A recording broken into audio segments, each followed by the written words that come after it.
St. Paul, 12 degrees.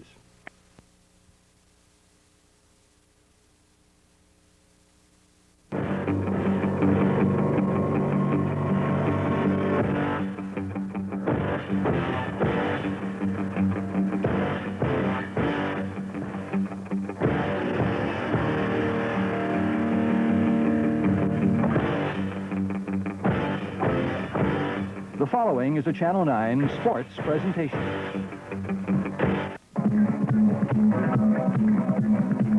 It's time to play hockey. And KMSP Sports presents the best of the National Hockey League, featuring the Minnesota North Stars. Brought to you in part by Budweiser, the king of beers. For all you do, this Bud's for you. The First Banks working together with the hard-working people of the North Country. By Skelly Premium Unleaded. At Skelly, we want you to get the most out of your car. By Computerland. We know small computers. Let us introduce you. And by Royal Olds and Royal Isuzu, where our goal is to save you money. And now to the Boston Garden in Boston, Massachusetts, and your announcers, Bob Kurtz and Tom Reed. Oh. Greetings, everyone, and welcome to the Boston Garden, where tonight the Minnesota North Stars take on the Boston Bruins in National Hockey League action. The second meeting between the two teams this year, the first of which was won by Boston 5-3 at the Met Center on New Year's Eve. I'm Bob Kurtz, along with Tom Reed, and tonight the Stars really have their hands full. They've got one of the hottest teams going in the National Hockey League here in Boston, Tom. Well, Boston's played so well here, Bob. They've only given up 47 goals in this rink this year. They've only lost 3 games, and they are hot right now. They've got the winningest goaltender in Pete Peters, who will be playing here again tonight. He's recorded 2 shutouts in his last 2 games, and they just seem to be on a roll right now. Well, the North Stars, of course, have made a coaching change. Well, Glenn Salmore decided to step down at this point, and Murray Oliver will be coaching his second game in succession here, losing the first game against Edmonton at home 10-4. He's got a real tough job ahead of him. They've got to turn this thing around, but there's lots of time in the season to do that, and I think that's what they're looking for. If they can just get a little bit of progress game by game as the time the playoffs roll around. I think they'll be ready. Of course, the Stars went for years without winning here in Boston, 14 to be exact, but they've now won their last 4 games here. Well, they have, but they play extremely well in those 4 games. And, of course, everyone refers back to the first 14 years when they never won a game here.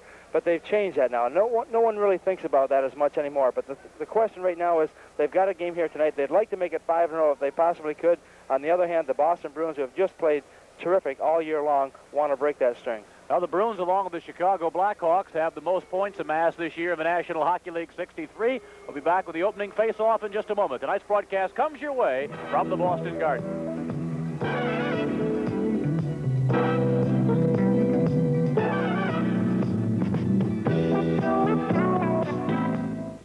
Let us review the deployment of Crown Auto Service Centers. Minneapolis, St. Paul alone, there are 22 service centers strategically placed. White Bear, Burnsville, Eagan, Eden Prairie, Spring Lake Park, Anoka, Columbia Heights, New Hope. With your tune-up, save from $2 to $4 on AC spark plugs, mail-in rebate now at Crown Auto. Crown Auto's 22 service centers will be there. Come on, you guys, hands up. Defense! It's your broker from Dean Witter. I want to see you hustle. Some people just aren't easy to please, especially when it comes to their investments. Joe, did we do it? You look like you just heard from Dean Witter. At Dean Witter, we can give even the hard-to-please investor something to smile about. Okay, let's see that defense. You look like you just heard from Dean. Visit one of Dean Witter Reynolds' 5 Twin City offices. Turn back. Raid target at 039. Under control. Approaching near speed. Way to go. Taking West Canyon. Good call. Fuel critical, sir. Choppers at 3 o'clock. Roger, I copy. Try to slow you, sir. No, he'll decide that. Fuel critical, sir. He knows that. Sir, he's off for the East Canyon. Negative, that's a trap. River Raid to home sweet home and heading River for the Raid, area. can you make it? River Raid, can you make it? It's only a game. River Raid for the Atari video computer system, designed by Carol Shaw for Activision. One day soon, you may see a Minnesota Department of Transportation Highway winter maintenance crew at work. This may be what they see. Whirling, blinding clouds of snow, miniature blizzards created for an instant as the snowplow operators struggle, sometimes around the clock, to do their job. So give them plenty of room or change lanes when you see their flashing blue warning lights. It'll make everyone's winter just a little bit safer. A public service message from the Minnesota Department of Transportation and this station. Bob Kurtz and Tom Reed back here at the Boston Garden. Boston Bruins, game 46. They've won 28, lost 10, tied 7 for 63 points. For the North Stars, this is also their 46th game of the year. They've won 23 so far, lost 13 and tied 9 for 55, leaving them 8 points behind the Chicago Blackhawks in the race for first place in the Norris Division. The Bruins and North Stars both lined up along their respective blue lines, and now, ladies and gentlemen, our national anthem.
Tom Reed and Bob Kurtz back here at the Boston Garden for tonight's game between the Bruins and the visiting North Stars. The referee will be Brian Lewis, and the linesmen Ryan Bozak and Randy Mitten. The goaltenders for tonight's game, in net number 27, Gilles Meloche of the North Stars, in 29 games has given up 99 goals for a 3.58 average, 1 shutout this year with 15 wins, 6 losses, and 6 ties. And the Mr. Zero right now, Pete Peters, who has 2 shutouts in a row, in 35 games has given up 74 goals for a 2.19 average. He's unbeaten in his last 22 games with 18 wins and 4 ties. His record on the year, 24 wins, 4 losses, and 6 ties. And now to Bob Kurtz. Okay, we'll see whether the Stars can do something about that. Peters has not given up a goal in 147 minutes and 22 seconds, starting play in this one. Play in the North Star end, back behind the goal. Krushelnyski taken care of back there by Hartsburg. And Bobby Smith will start out for the Stars. Willie Plett on the right wing. Bad pass was tipped by Middleton back into the Minnesota zone. And Gordy Roberts getting it across for Hartsburg. Gordy Roberts out to center ice. Ron Freese now for the Stars, off for Hartsburg. Broken up by Krushelnyski and sent in for Barry Peterson down the left side. Meloche knocking it away. Bobby Smith now goes back for Minnesota. Clearing it along the boards, over for Roberts, up for Plett. And it'll be kept in by Krushelnyski as it goes wide. Gordy Roberts goes into the corner for Minnesota, battling Middleton over there. Middleton now for the Bruins, losing it to Smith. And Smith starts out for the Stars, off for Freese. Freese carrying to center off the stick of Plett, and that's ruled offside at the Boston line. And we'll tell you that KMSP Television has purchased the broadcast rights of the Minnesota North Stars hockey games solely for the entertainment of our audience. No broadcast, rebroadcast, or other use of the pictures, descriptions, and account of this copyrighted telecast is permitted without written authority of the Minnesota North Stars or KMSP Television. Face off outside the Boston line. Neil Broughton between his new line mate, Steve Payne, on the left side. And Brian Bellows on the right, play into the Boston zone. Maxwell keeping it in, back behind Peters. Randy Hillier. Hillier is bumped, puck going loose in the corner. Payne over there battling Crowder. Now Hillier gets it free.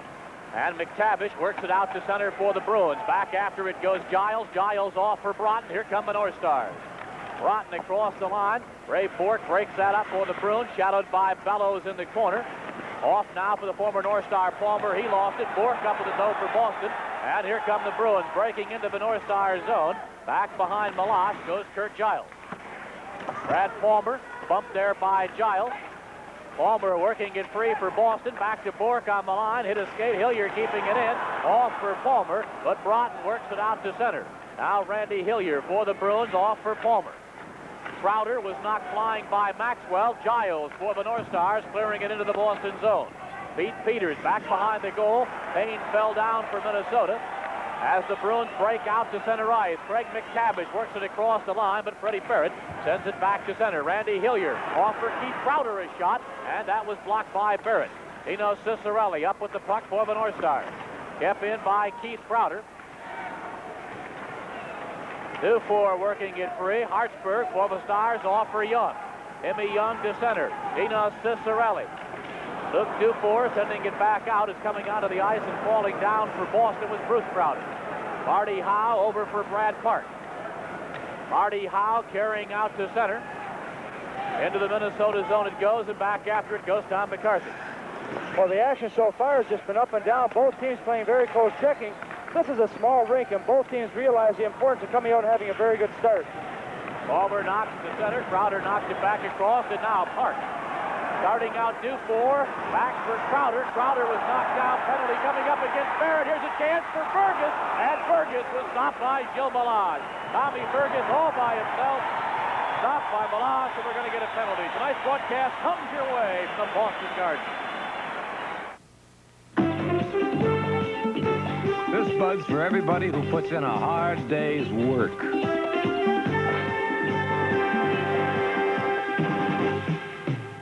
Bud's for you, for all you do. The king of beers is coming through. Yeah, just for you. That distinctively clean, crisp taste that says Budweiser. For all you do. This Bud's for you.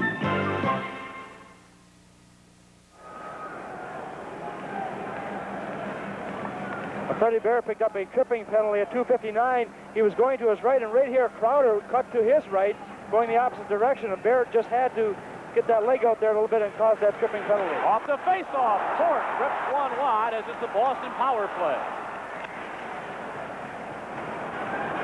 Bork now at center, controlling for the Bruins. Well, the Bruins have scored 35 goals and 178 chances for 19.7%. They rank 16th in their power play, scoring only 20 goals out of 84 chances here at home. Middleton getting it out in front, failed to connect with O'Connell. Bumped over there by Maxwell. Lewis getting caught up in the play, and Eves breaks it up for the North Stars out to center, and Bork will control for Boston. 1:23 left in the penalty to Freddie Barrett. Pete Peters plays that carom and leaves it for Ray Bork.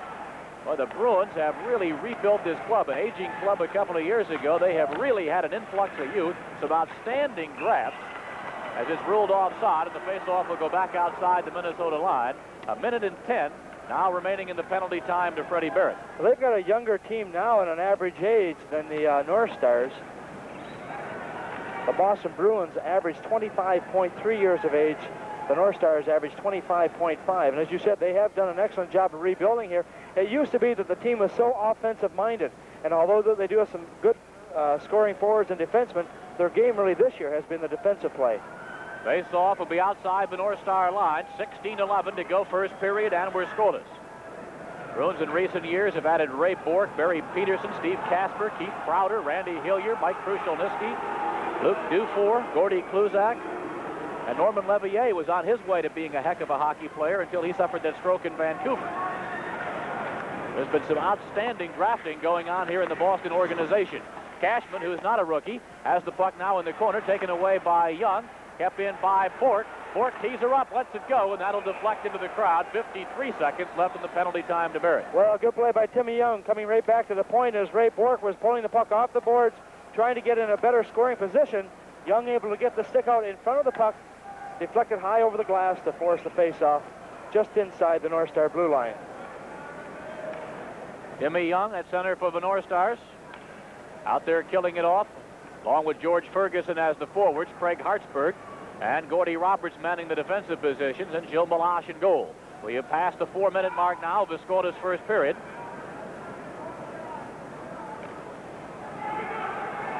And Young is going to go along with Ferguson. Now it'll be Keith Crowder against George Ferguson on the draw. Off the face-off, kept in by the Bruins. This is Brad Park. Park is shadowed by Ferguson. Park in the corner now, tried to work it free, does for Crowder. Crowder is draped on by Roberts. Miss Cashman with the pass. Hartsburg for the North Stars gets it past the outstretched glove of Bork and down the ice. 35 seconds left in the penalty time to Barrett. Brad Park setting up shop behind Peters. Watched by Ferguson. Bruins break out at center. Moving across the line now is Bork, off for Cashman. Shadowed there by Young. 22 seconds now to go in the penalty time to Barrett. And the face-off will come to the right of Meloche as Hartsburg doing some shoving there. Well, Keith Crowder came in there trying to even things up when Hartsburg and both Timmy Young were in the corner with Cashman. He came in and just kind of threw his weight into there, and Hartsburg was responding with a little bit of his own physical attributes. Look at number 18, Keith Crowder. And the captain of the North Stars, Craig Hartsburg, who signed that big new contract over the summer. Stars home Wednesday night against Detroit. Rick Middleton. Face off now to the right of Meloche. Off the draw, kept in by Bork. 14 seconds remain in the power play. Barry Peterson playing it back now to Ray Bork. Off for Peterson. Peterson dropping it off for Middleton. He scores! Rick Middleton on a power play goal. Middleton's 20th goal of the year. Well, Middleton, who's certainly been a goal scorer for many years now, watch the play that he makes. He comes in the bottom of your screen there. He'll move into the corner. Now he'll take a perfect pass right here. He starts to move in. Now watch Meloche. Meloche just starts to move out a little bit with the left pad, and the puck appears to go between the legs of goaltender Gilles Meloche to give the Bruins a 1-0 lead here early in the first period. So the power play goal by Middleton at 4:55. And the Bruins are off and running by a score of 1-0. Pete Peters now working it ahead for Crowder. As the Stars have the puck in the Boston zone, Plutt failed to keep it in. McTavish knocking it down into the Minnesota zone. And Brad Maxwell swings back for the green and gold. Back behind Meloche. Off for Bobby Smith. Willie Plutt clearing it into the Boston zone after it goes free. Peters knocking it away from him. Crowder battling Bobby Smith. Plutt put the hit on O'Connell. As the Bruins with Mike Milbury get it out to center ice. Smith breaks it up for the Stars. Off for Giles, now for Plutt. Into the Boston zone, stopped by Peters behind the goal. Brad Palmer now for the Bruins, works his way out to center. Palmer winds up, lets the shot go, and as you remember, he's got a dandy. And Meloche got the glove out and holds on. Tonight's game comes your way from Boston. Atari, Sony, RCA, Howard Miller at TCF. That's what Twin City Federal is offering now with a new TCF Premium Investor Certificate. It pays you high money market rates with a choice of 3.5, 5, and 10-year terms. And that rate is guaranteed and fully insured to $100,000. Big gifts only with a TCF Premium Investor Certificate. An outstanding offer from Twin City Federal. Well, Brad Palmer, who scored 22 goals last year for the North Stars, unleashes one right here, and in this small building makes it even a little more difficult for the goaltenders. But Gilles Meloche, who faced him many times in practice, was able to get that glove down to just catch on that puck before it squirted on by him, and a big save by the North Star goaltender. Face-off is to the right of Gilly. 14:07 to go first period. 1-0 in favor of Boston. Middleton from Peterson and Bork on the power play at 4:55. Broughton coming out for Minnesota off the stick of Bellows. Marty Howe. Brad Park. Out at center for Bruce Crowder. Now Boston breaking in with Dufour. Dufour's pass broken up by Gordy Roberts. Roberts off for Broughton. Broughton out to center for Bellows, and Bellows backhands it into the Boston end. Stopped by Peters. Off for Bruce Crowder. Kept in by Neil Broughton. Peters lets it go along the boards. Bellows now for the North Stars. Over for Payne. He overskated it, and Tom Fergus goes back for the Bruins. Tom Fergus, who when he was drafted by Boston was 6 feet tall, weighed 179 pounds. As a 17-year-old, has blossomed into a 6'2", 205-pound specimen. We'll get into that a little bit later, Tommy, about drafting 18 and 17-year-olds, and that's what happens sometimes. Well, a lot of it is guesswork at that particular point. Brad Park for Boston as we've reached the 7-minute mark. Now in the first period, 1-0 Bruins. Park playing it into the corner. Back after it now goes Gordy Roberts. Roberts back behind Meloche. Steve Payne. Neil Broughton at center. Into the Boston zone, and Bork goes back for the Bruins. Ray Bork. Watched by McCarthy. Off now for Hillier. Hillier. Pass goes to Cashman. Cashman tied up by Maxwell. Puck picked up by Kluzak.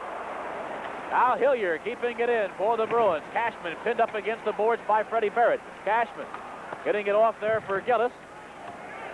They battle for it in the corner. And Cashman will go back and retrieve the puck. Cashman off for Kluzak. Kluzak for Hillier. Hillier has it tipped, and it's picked up now by Freddie Barrett. Barrett out for Tom McCarthy. McCarthy for Cicerelli. Cicerelli a shot. That deflected off Bork. In the corner now, Gillis for the Boston Bruins. Ahead for Captain Cashman. Cashman at center for Boston, going across the North Star line, and it's offside. 12 minutes, 2 seconds to play here first period. Tonight's broadcast comes your way from Boston.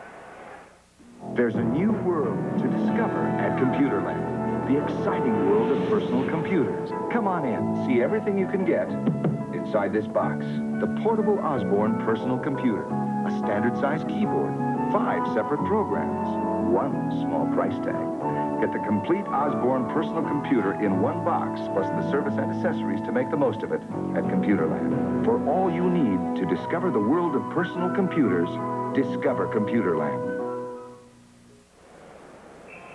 Tom Reed and Bob Kirsch at the Boston Garden. 12:02 remaining in the first period, and the Bruins lead the North Stars by a score of 1-0, and a power play goal by Rick Middleton, his 20th of the season at 4:55. Dino Cicerelli dropping it off now for Brad Maxwell. Maxey works his way out to center, clearing it into the Boston zone. Young plays the carom for the North Stars. Peters gloves and drops for Boston. And coming out now, Peterson getting it to center. Freddie Barrett stopping it there for Minnesota. Peterson now, O'Connell poking it ahead to Middleton off the stick of Peterson, played by Maxwell. Maxwell from center, stopped by Middleton. Here's a chance for Middleton, moving into the Minnesota zone. Middleton takes the shot. Barrett deflects, and into the crowd it goes. Well, 8-pack is back. Those fans of you who have really busy schedules, the North Stars have a flexible alternative. 2 8-game plans to choose from. Each includes games against some of the top teams in the National Hockey League. For as little as $80, it'll give you 8 games, plus guaranteed seats for the upcoming playoffs in April. The number to call, 853-9340 for further information. You're going to see a lot of different line combinations used here tonight by Murray Oliver and crew. They're breaking everyone up, trying to get something going, some type of a sustained attack. The Broughton line was having trouble in their last 3 games. In fact, they have not received any points, and in the last game against Edmonton, didn't even get a shot on net. So Murray Oliver and J.P. Parisi are instituting some new ideas, trying to get things on a roll again for Minnesota. Oliver, of course, has coached before. He worked a couple of games last year, 4 of them, I believe, during Glenn Sonmore's sabbatical. Also coached for Glenn one time earlier this year in Quebec. Has a lifetime record in the NHL of 3 wins, 2 losses, and a tie coming in. This is Barry Peterson, and Gordy Roberts, fellow number 10, cuts him off. Meloche makes the save with Krushelnyski right on the doorstep. Well, the fans not too happy. They felt that Brian Lewis had a quick whistle there, but Meloche had already made the save and was hanging on to the puck as he was going down. A good play by the Boston Bruins coming in, but you'll watch what's happening here as Minnesota had one of their wingers, George Ferguson, drop back as Hartsburg went in, and that enabled the North Stars to make sure they had man-on-man coverage. The whistle had already gone at that point. Face off to the right of Jelly. Bobby Smith on the draw against Craig McTavish. Comes back for Kluzak, and Kluzak will give the fans here in Boston a souvenir. 10:43 to go first period, 1-0 Boston. Well, Kluzak was the number 1 draft choice in the 1982 draft this season. Remember, the North Stars had given up the rights to Dave Donnelly of the University of North Dakota and Brad Palmer to ensure that they got Brian Bellows. Off the face-off now. Poke back across the line. Brad Park controls at center for the Bruins. Craig McTavish. Backhanding it in. Jelly Meloche making an easy save for the Stars. Behind the net now, this is Kurt Giles off for Bobby Smith. Shadowed by Palmer. Smith finally getting it out to center ice. Kurt Giles for the Stars. Off for Smith, watched by Palmer. Dribbled across the Boston line. Peters stops for Boston. Clearing it ahead for Palmer on the left wing. Knocked free, a chance for Freese. And that was blocked by the veteran Brad Park. Willie Plett, bumped by Clark, knocked down. Up with the puck now is Keith Crowder, and out to center it comes, and back into the North Star end. Giles goes back for the Stars, and icing is the call against the Boston Bruins. With 9:52 to go here in the first period, tonight's broadcast comes your way from Boston.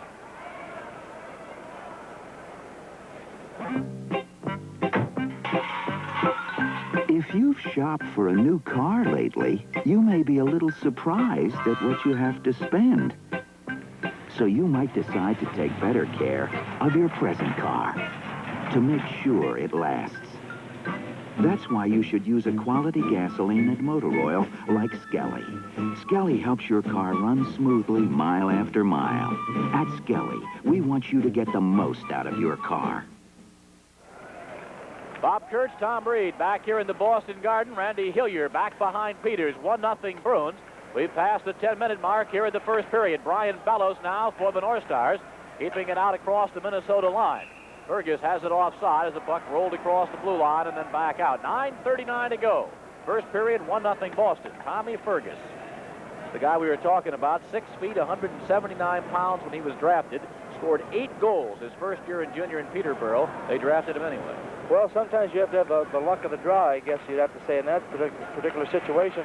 But you've got to be able to look ahead to the future and decide, is he going to mature? Is he going to grow and be able to help our hockey club? Is he going to be able to play hockey at all? And like you said, he was it's almost like a dartboard in some cases. They took one look at Papa Fergus, who is 6'4", 285, and they figured he may have some more size coming. And they were right.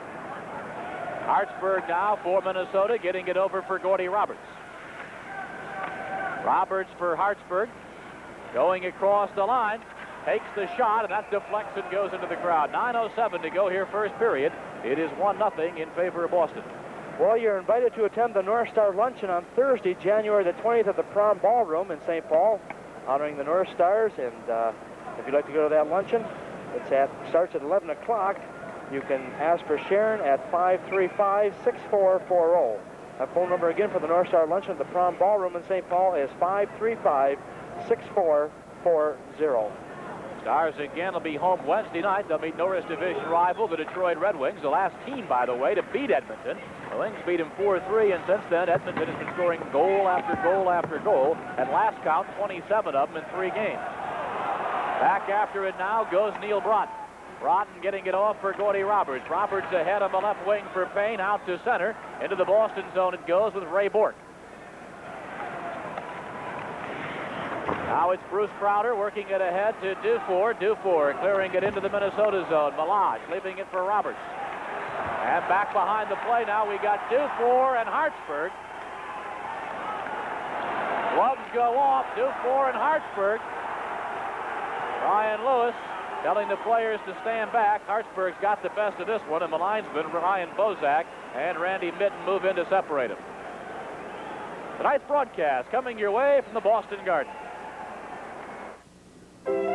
Come on, one more. No. The championship of the entire civilized world. I'll pass.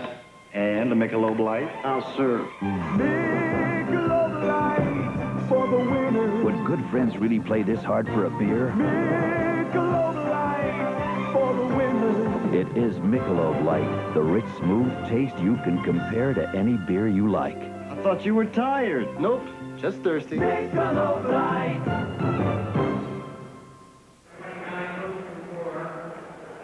There's Luke Dufour. Well, 5 minutes each for fighting against Dufour and Hartsburg. Dufour is a 19-year-old out of Chicoutimi, Quebec. Played his last 2 years in Chicoutimi, and last year had 55 goals and 60 assists for 115 points. He was Boston's number 2 draft choice in 1981. And there's a look at the North Star captain, number 4, Craig Hartsburg. Maxwell now working it ahead for Freddie Barrett. Out to center it goes into the Boston zone. Stopped by Peters and left for Mike Milbury. Milbury for Barry Peterson. Peterson out to center. Off now for Middleton. Middleton cutting down the right wing. Watched by Barrett. Back behind the goal. Out in front, and Krushelnyski fanned on it. O'Connell keeping it in. Peterson fanned on it. Krushelnyski knocks it to the corner. And up with the puck over there is Dino Cicerelli. Knocked loose again. Middleton with a shot. Malage to save. Still loose. McCarthy coming up with it. Knocked away by Middleton. The Bruins threatening back for O'Connell. That's knocked down out in front. And Maxwell now for the North Stars, out for Young. Young for Minnesota, moving into the Boston zone. It dribbles through, saved by Peters. Having some difficulty there, finally moving it up on the left wing for Krashelnyski. Well, you see the play by Peters there. He's just like a fifth defenseman out there. He handles the puck so well. He just took that puck, took control of it, moved it ahead to his defenseman, and out Boston comes once again. Whistle down on the hand pass by referee Brian Lewis. 7 minutes, 29 seconds to go first period. 1-0 in favor of the Boston Bruins. The only other game in the National Hockey League finds St. Louis at Toronto tonight. A lot to talk about during our first intermission. We'll get into the coaching change with the North Stars, who might be the next head coach. Will the St. Louis Blues move to Saskatoon? All of that during the first intermission. And the Nate Greenberg will be joining us during the second intermission tonight. He is the publicity man for the Boston Bruins with quite a story to tell. The franchise has really changed. They have changed from the old guns to the new guns, really without missing a beat. Here's a break for the Stars now. Eaves across for Ferguson. And a big save by Peters. Well, an excellent play by Mike Eaves on a 2-on-1 situation. Ferguson saw an opening. He just broke on the far side. Mike Eaves was looking across at him, made a nice pass across, but he's in just a little bit too tight, and he couldn't get it up high enough. And also, Peters, you have to give him credit for that as well. Followed the puck all the way across, didn't go right down flat, and still had plenty of room to maneuver his glove to hang onto that puck. Okay, we've reached the 13-minute mark here in the first period. Still 1-0 in favor of Boston. As Peters continues that string of zeros. 2 straight shutouts he's working on. 147 minutes and 22 seconds of shutout hockey coming into this game, and he's blanked the North Stars so far for the first 13-15 of this one. Now it's Mike Eaves for Minnesota. Out for Gordy Roberts. Roberts clearing it into the Boston zone. Pete Peters. Out for Brad Palmer.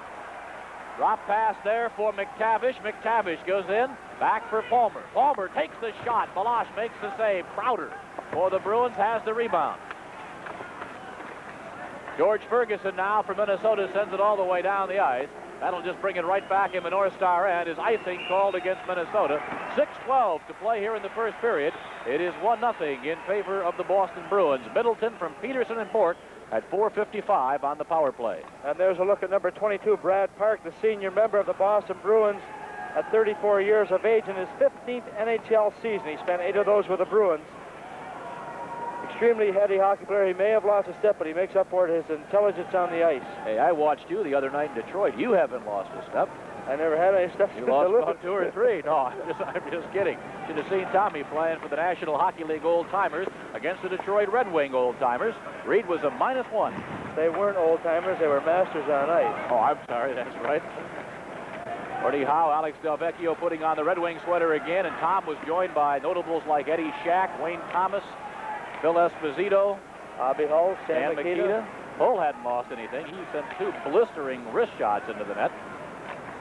2 more games in that series, one in Boston on February the 4th, the other one later this year at the Meadowlands in New Jersey.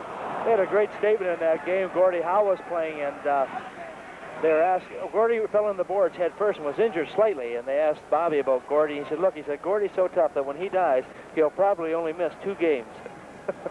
That's about true, too. Now is probably the best player on the ice. You look at Brad Maxwell for the North Stars. 5 minutes, 35 seconds remain first period. 1-0 Boston.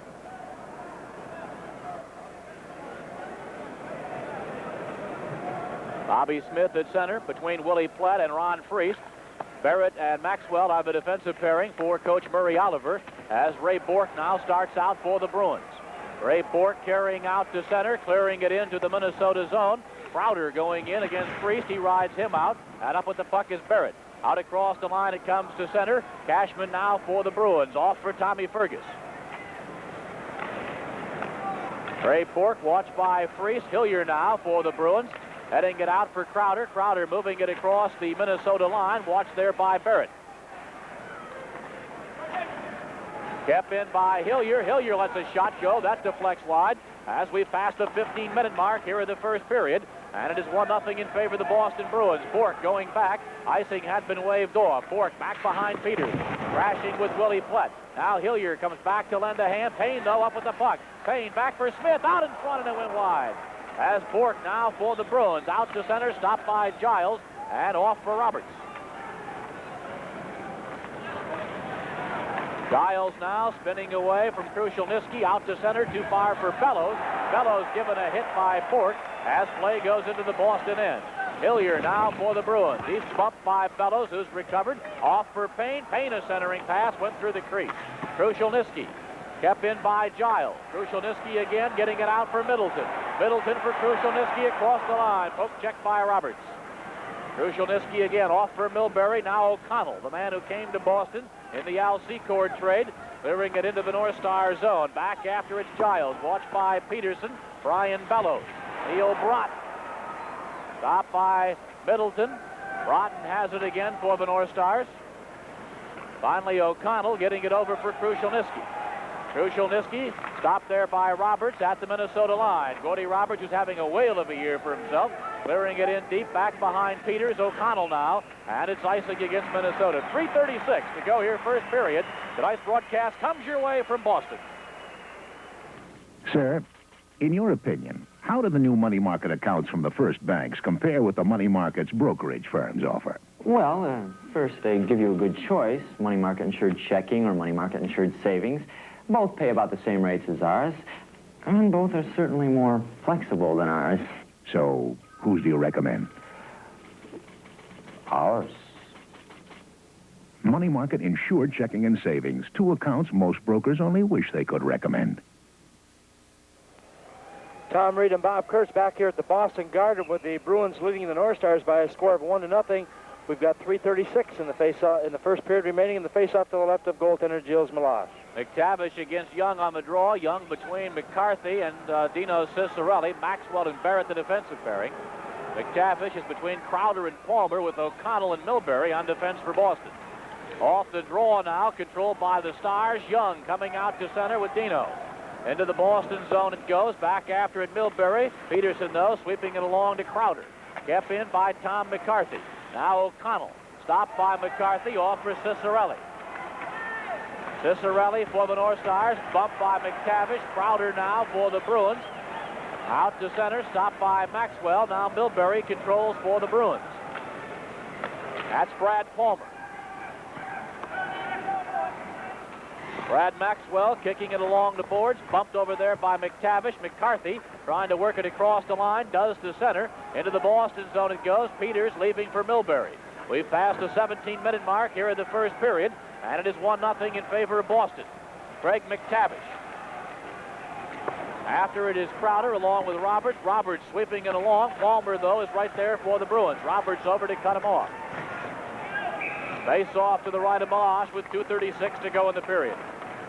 Well, you watch the Bruins, and the one thing they do, they're not a very big team physically, but they've got some good skaters, but they finish off their checks. They get in front of the North Stars. They don't allow them to get back into the play once one of the North Stars has made a play, and that's so critical with a team that's playing well. It's a crucial thing that they must be able to just get in front of them to delay them a little bit, to not allow them to move the puck and then skate into the opening.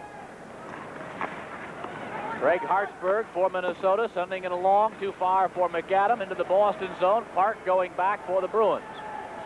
You sort of play bumper pool here, don't you? Yes, you do. It's a very, very small building, and there's very little room, especially in that center ice area. Mike Eaves. Ray Bork now for Boston. Too far for Dufour. Dufour bumping with Hartsburg. They had the fight earlier. Back behind the goal. Dufour this time bumped by Eaves. Gordy Roberts now for the North Stars. Roberts. Off for McAdam. Stopped over there by Park. Now Fergus goes to the corner along with Eaves. Very tight checking here in the first period. Fergus back behind the goal. Dufour held up there by Roberts. Overlooked by Lewis, but not 14,000 fans here in Boston. As Fergus with a second big chance of the game. And again, Meloche stops him. Well, Fergus was moving right in there all alone. Had a stick on the ice, and the puck came right to him. But he was in a little bit too close. He just tried to deflect that puck or direct it. Watch him coming into the right part of your screen here, but he's in just a little bit too close. It really doesn't have a play on the goal to be able to move the puck off to the side a little bit, and it's just hoping he can put it just between the legs or to the side of goaltender Gilles Meloche. Peterson at center for Boston. Middleton on the right side. Krushelnyski on the left. It's Smith, Priest, and Plett up front for Minnesota. Off the draw. O'Connell keeping it in, and it goes wide. Now it's Brad Maxwell for the North Stars. Stopped by Middleton. Middleton against Giles. Middleton lost the puck. O'Connell now for the Bruins. That deflects off Smith to center, back in. And as Peterson touches the puck, it's offside. 1:27 remains here, period number 1. 1-0 Boston. Well, look at number 10, Barry Peterson, 5'11", 171 pounds, out of Big River, Saskatchewan. He has 10 power play goals and 4 game-winning goals, and he is 12th in the NHL scoring.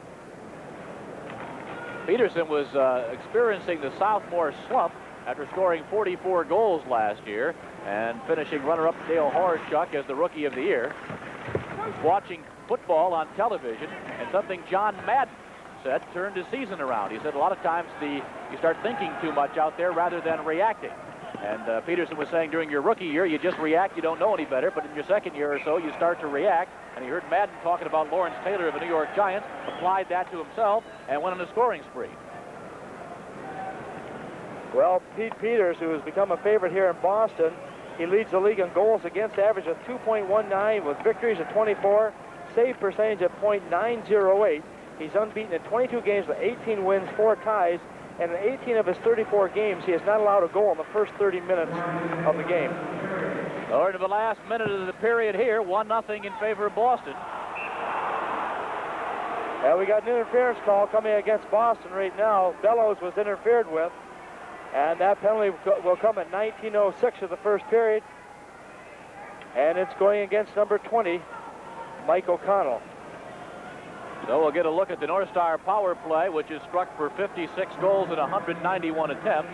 But the North Star power play has also given up 14 goals, the most by far in the National Hockey League this year. They gave up 2 Saturday night to Edmonton. 54 seconds to play in the period. Peters has not allowed a goal in his last 7 periods. Not since the second period of a couple of games ago against Quebec, I believe it was. They were the last team to score on him. Hartsburg for Minnesota, 40 seconds to play in the period as the play goes into the Boston zone. Pete Peters for the Bruins. Now Rick Middleton. Middleton coming out to center. Pass going to Krushelnyski. Back is Hartsburg. And Broughton now controls for Minnesota.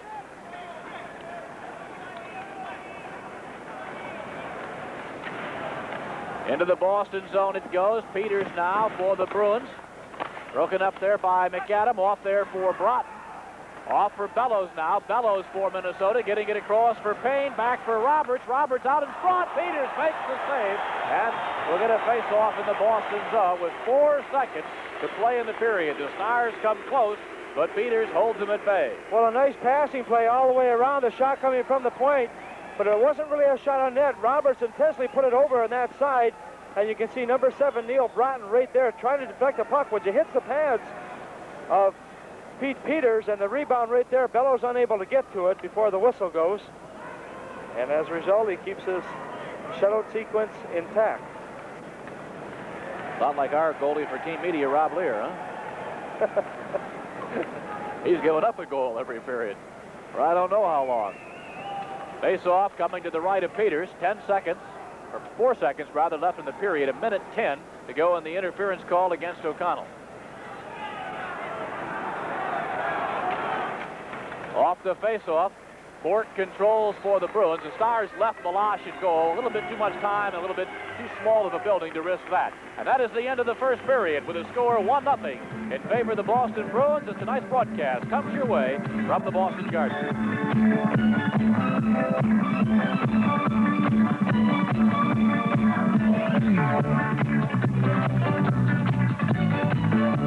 Hey, up here. Sometimes things can really stack up on you. That's why at Venus Waterbeds we must get our inventory down. So right now we're having our January clearance sale with spectacular savings on waterbeds, accessories, all bedroom furniture, sheets, and comforters. Over $500,000 inventory at spectacular savings, plus some special savings on one-of-a-kinds and closeouts. We're clearing it all out right now during Venus Waterbeds' January clearance sale. Gentlemen, we have big, small, in-between packages. We need a company that will deliver them all tomorrow morning. All? On time. On time. For sure. No way. Emery! Emery AM. Only Emery AM service schedules delivery of virtually any size shipment to most of America the next morning. For sure. For sure. Use Emery AM service, any size, on time, for sure. People who worry about American production should be proud of the gains made in agriculture. Fran and Howard Mueller grow corn in Waverly, Iowa. For instance, when Howard's father was a farmer, he was proud that he raised enough food each year to feed 19 people. Today, Howard and I are just as proud to know we grow enough to feed 78 people. That's efficiency. And it's possible because of advances in technology. Farming today is a pretty complex business. It's more than just producing crops every year. We also have to make sound financial decisions, like whether to store our corn or sell it. American farmers are the most productive in history, and that's important because people depend on us. This message brought to you by Bicep, a herbicide used by the American farmer to improve his efficiency.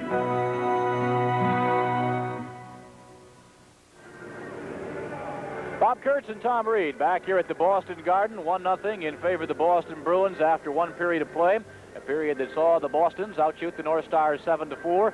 I think we mentioned over the course of the play-by-play during the first 20 minutes, it was a pretty close, tight checking game of hockey. Boston had the only goal. Middleton got it for the Bruins. It was a power play goal that came at 4:55 of the period. Peterson and Bork drawing the assist with Freddie Barrett in the penalty box for Minnesota. And so 1-0 Boston after one period of play. Well, that first period, you talk about the Boston Bruins and the fact that they have only given up 47 goals in this building this year. And that's a key to them right now. Before they were very offensive-minded, but now what they're saying, hey, we're proud of the fact that we are the stingiest club in the National Hockey League in goals against, and we want to win that Vezina Trophy, and we can do that just especially here in our own building by giving up a few amount of goals, and that's exactly what they're trying to maintain. That's the type of game they want to play under Coach Jerry Cheevers. The North Stars, on the other hand, because of the coaching change, they've got to change a few things now. They've got different line combinations. They've got some ideas that the coaches want to implement here on positioning, on strategy, and so on. So it's going to take some time. They're not going to be real offensive-minded right now, I don't believe. They want to look more towards the Boston style of giving up, having goals against them.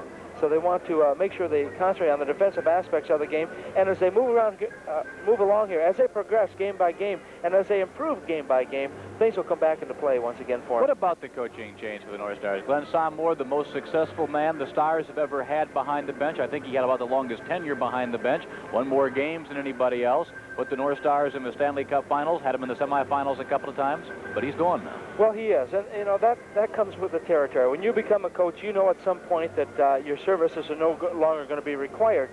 And when that day comes, who knows? But Glenn just felt that it was time for him to step down. He just couldn't seem to get the enthusiasm to motivate the guys anymore. And the thing is that he had a team that is very, very well gifted. A lot of enthusiasm, and you can win a lot of games on enthusiasm alone. You can win some of the different playoff series. And I think that Glenn did an excellent job at the beginning when he was with them, but he was having some problems lately, and you could sense that. And it was just time for him to step down, to get some fresh blood in there, and with Murray in there coaching and JP behind the bench. But I think that it will, as I mentioned, take some time, but it's probably in the best interest of not only Glenn personally, but also on the North Star squad. Let me ask you something that I've heard kicking around the Twin Cities lately, and that is, you know, you read it like in Doug Groh's column in the Minneapolis Tribune, where he was writing that column about Glenn Sommore, where he says no matter what the Stars seemed to do, it wasn't enough. There's also some underlying thing. Maybe the Stars aren't as good as a lot of people in Minnesota think they are. Well, that could be, Bob, and I think the jury's still out on that question. I realize that there is a lot of pressure when you're in that coaching position. Because you have a lot of talent, you have a lot of #1 draft choices. You look at Brian Bellows, you look at Steve Payne and the likes, and they spend a lot of money on these players to have them there. They expect them to perform. They expect Minnesota to win. Louis, since he has taken over the position as general manager, has taken a team that was in last place to a team that is very well a contender for the Stanley Cup. But there's an added ingredient in there. You have to have some direction. You have to have discipline in there. You have to have the ability to make these players work together as a unit. If you don't have that, you can have all the best players in the world. But if they don't work together well collectively, you're not going to win a lot of games. Okay, how about the term interim coach? You got J.P. Parisi, Murray Oliver back behind the bench, but they apparently are not going to be the people to direct the fortunes of the North Stars for long. Well, both JP and Murray knew that when they took over their positions as assistant coach. Louis told him that before he hired him. He's reiterated that statement once that Glenn stepped down. And they know that. But they know that for the time being that they're there. And they may be there till the end of the year, depending on situations and who's available and who is not. So in that time, they've got to give it their best shot. Now it's up to them to implement their own ideas behind the bench. Remember, the head coach always has the last say. How free are they to implement their own ideas, knowing that someone might be coming in on their toes? They're very free. Who else is going to tell them how to do it right now? Louis is still a general manager and will work with him, but I think he's given them free rein to study this team, to do what they want to do with this team. You know, except there has to be some limitations when you're talking trades or whatever. Perhaps who's going to be playing at different times. But I think they have a free rein right now. The North Stars have got 35 games, including tonight's game, to get things back and to play the type of game that they're capable of playing that took them to the Stanley Cup Finals 2 years ago. But I think they feel pretty comfortable. I was asking JP if he felt any additional pressure. And he said, no, not really. He said, I don't feel the additional pressure. He says, now the monkey is on our back a little bit because we've had some ideas we've wanted to put in. Now we have the opportunity to do that, and we'll have to wait and see what happens. Is it good for a team, though, to have an interim coach for the rest of the season? I don't think it hurts them, by all means. They are familiar with Murray and JP. They're familiar with the style and the type of things they want. I think these players are looking to get some discipline from the coach. You'll watch them out here tonight, and I'm seeing some things that are different already. The way they're coming back, the way they're positioning in the Boston end. They're not all going in. They're making sure someone is coming back. So if a defenseman pinches in, they're able to come back to help out that defenseman. You know, this is still a team game, and you've got to work together. When things start to go bad, you'll find the players become very selfish. On the point brigade, on the point department, and the fact that they say, well, goal was scored, I had my man. That happens when you start to lose. And until you get to the situation, and Boston's doing it very well here, if a defenseman makes a mistake, there's a winger there to pick up his position. And that's what you have to have. When you start to play as a team, things will start to fall into place for you, and you can hopefully get on some type of a winning, or at least get some points in a long stretch. Okay, who will be the next coach of the North Stars? Will it be Dave King? Will it be Herb Brooks? Will it be whoever? We'll be back and talk about that in just a moment. Tonight's broadcast comes your way from the Boston Garden.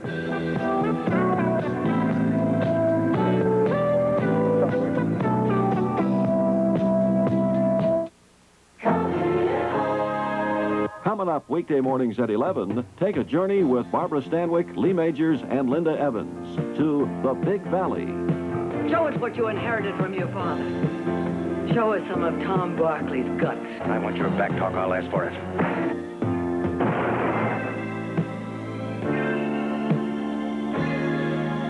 The Big Valley, weekdays at 11 on Receptive Channel 9. It's your great getaway from winter, the Sportsman Show, Wednesday, January 19th through Sunday the 23rd at the St. Paul Civic Center. Don't miss it. They buy the home computer from Texas Instruments and get a $100 rebate. That's a powerful computer, the one with all the memory, right? And the tons of software. $100 rebate? Right. Details at the store and get $100, right? Okay, I'll tell them. $100. Get a $100 rebate on the home computer from Texas Instruments. This is $100 for the people, right? Now, you're not fooling. KMSP TV, Minneapolis, St. Paul. Bob Kurtz and Tom Reed back here at the Boston Garden. We're about first way through the first intermission here. About 6, 7 minutes or so, we'll be getting the second period underway. It is 1-0 in favor of the Boston Bruins, but the big question now is, Tom, who is going to coach the Minnesota North Stars? The consensus of opinion seems to be Dave King, the 35-year-old coach of the University of Saskatchewan, but it was a couple of weeks ago in Hockey News where they came out almost flatly and said Herb Brooks is going to return. Well, I still don't think that Herbie is going to be the next coach of the North Stars. I would think that Dave King is certainly the leader at this point. He has a qualification, appears to have. He coached the Canadian Juniors last year to the championship. If you remember, it was held down in the Minnesota area. He was over in Leningrad with the Canadian Juniors once again this year. And I think he's a very intense individual. I don't know a great deal about him, but from people I've talked to, and I talked to Glenn Sather and Teddy Green and John Muckler from the Edmonton Oilers the other night, and they were saying he's got some good ideas he can implement. You know, you still have to have fun at this game, and you have to change things all the time. Your practice have to change to make it fun for the guys who go to work every day. And I think he's got those capabilities. Plus, I think he demands and he gets the respect that every coach should have, regardless of what sport they're in or what league they're in. I know that some of the players in the North Stars have played under him in previous years in some of the tournaments, and I think that he is certainly the #1 runner-up at this stage. Other names have been thrown around. Pat Quinn, who was dismissed from the Philadelphia Flyers, and Pat is going to law school right now, and I don't know how much money he's bringing in, but he's got a good job. He's learning a little bit more, and I don't know if he really wants to coach. Don Cherry, that name always pops up. I don't think he is the type of coach that would suit Minnesota. Tom Reed. No, I don't want any part of coaching. You see what happened to Glenn. I really don't want to, and that's by choice. Working with kids is fine, but I don't think I'd want the rigmarole of working in the pressure situations every day at a professional level. Okay, how about the one other topic? It seems to be dominating hockey these days. Everybody coming up and say, hey guys, we'll see you next year in Saskatoon. Well, Saskatoon has tried to purchase the St. Louis Blues and to move that franchise up to Saskatoon. I certainly hope they aren't able to do it. I don't think they could actually and honestly support a club up there. Charlie Hallman had some good comments in his column in the St. Paul paper the Sunday morning, saying here it is an area of 225,000 square miles. You've got one person every square mile, and how can you support a team in that area? There's only like 600,000 people in the whole province, and what? 600,000 people, and they're about 400 miles north of Regina. And Charles said the only way they get a franchise to be able to support it is they had an immigration influx of about 1 million people come in, or if something is going on that we don't know about. But I find it very... What's interesting, though, is we talked to Dan Kelly, a longtime broadcaster of the St. Louis Blues, before the game, and he said, hey, look, if something doesn't happen in about a week or so, the Blues are going to be sold. Whether or not they're going to wind up in Saskatoon, who knows? But it looks like they may well be leaving St. Louis, and don't rule out Seattle-Tacoma. Well, they've had some real problems there in St. Louis. Financially, Ralston Purina just doesn't want us to continue to support that team. They want out of there, and they've been trying to sell that team for the last 2 years, and there's no buyers apparently in the St. Louis area, so they have to look elsewhere. Supposedly the last hope was Anheuser-Busch, the big brewery, but they have decided apparently, we say, not to purchase the club, and so they may well be on the block. They are on the block. They may well be moving. Well, maybe Seattle will be a good place, or Hamilton, Ontario, or whatever. Well, that we'll have to see. Charlie Hallman would say maybe they could bring him back to St. Paul, call them the Saints, hire Glenn, and we'd have quite a rivalry going in the Twin Cities, but don't hold your breath on that. 1-0 Boston as we get set to start the second period. Tonight's broadcast coming your way from the Boston Garden.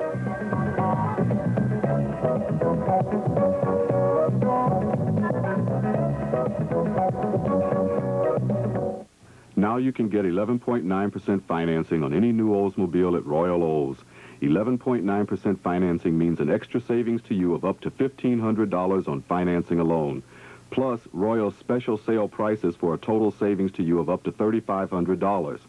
So make sure you shop with us at Royal Olds, 1469 University Avenue, across from Ward's in the Midway in St. Paul, and get 11.9% financing now through March 31st. Last one packed by some Michelob Light, okay? You heard her. Come on. Michelob Light for the winner. Would anybody really race like this for a beer? Well, it is Michelob Light. The rich, smooth taste you can compare to any beer you like. Michelob Light for the winner. Your horse never ran like that before. He knows my favorite beer when he hears it. Michelob Light. Now, Angels, I've made arrangements for you to go undercover as 3 of her working girls. Charlie. Next, on Charlie's Angels. It's lovely. When 2 beautiful women are brutally murdered, the Angels risk their lives to capture a madman. The fact that the victims were all blonde prostitutes indicates that we're possibly dealing with a Jack the Ripper personality. Monday night, 10:30. If you live in a Twin City metro area, you now have access to the greatest tool for self-preservation of this century. Use any phone and dial 911 for emergency help. Automated equipment instantly routes 911 calls to a public safety answering point, which will respond at once. Use the 911 system when there is a need to save a life, to report a fire, to report or prevent a crime in progress.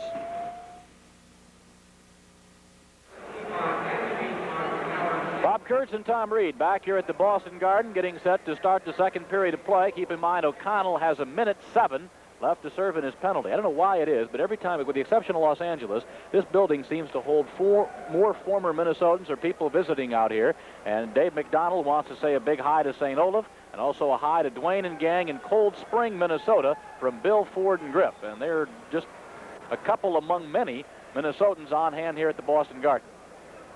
So Minnesota with the man advantage. Pete Peters has now not given up a goal in his last 8 periods in the net.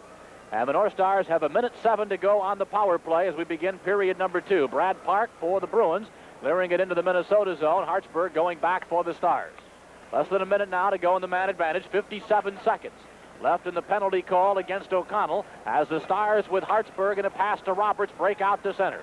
Into the Boston zone it goes, back behind Peters, sweeps it away from Plett. Roberts tried to keep it in. Middleton up with the puck, out for Krushelnyski, and back is Hartsburg. Krushelnyski a shot, and a save by Malott. Stars have 56 power play goals, most in the National Hockey League. They've also given up 14 shorthanded goals. That's also the most in the National Hockey League. Pete Peters goes out for a skate, hands it right to Plett, he scores! Well, a bad play by the goaltender, Pete Peters. He just seemed to lose it right there, but Willie Plett, who was in the right position, able to pick up the puck off the boards to take it out in front to tie the game up at 1 apiece. Another power play goal, this one being scored by Minnesota. Watch right here. Peters had it, he lost it, and he went down as Bobby Smith got in front of him. And Willie Plett comes in to pick up that loose puck. And for number 24, Willie Plett, that is goal number 14. And Peters' streak is snapped at 168 minutes and 5 seconds. First goal he's given up at 168 minutes and 5 seconds. Plett unassisted on the power play at 43 seconds. So the Stars have tied it at 1. Play in the Minnesota zone. Ferguson over there battling Milbury. Now Maxwell playing it off for Giles. Broken up by Palmer. Off there for McTavish. His centering pass was broken up. McTavish again for Boston. Now McTavish playing it back behind the goal. Crowder for the Bruins, watched by Giles, off for Palmer. Now Palmer, tee-off time, lets her go. Meloche makes the save, and the face-off comes in the Minnesota zone. 18:39 remains, second period, 1-1. Keith Crowder was trying to move in there to get a loose puck, and Kurt Giles, defensive for the North Stars, making a good play. Watch Giles at the left of your screen. He doesn't concentrate on the puck, but he comes right in on top of the man, and he stays with him all the way. He knows the puck is down there, but a defenseman's job is to take the fellas out of the area so the goaltender can flop on that puck, or else you can clear it out of the way, and that's exactly what Kurt Giles was doing. So Plett unassisted on the power play at 43 seconds, and for Willie Plett, that is his 14th goal of the year.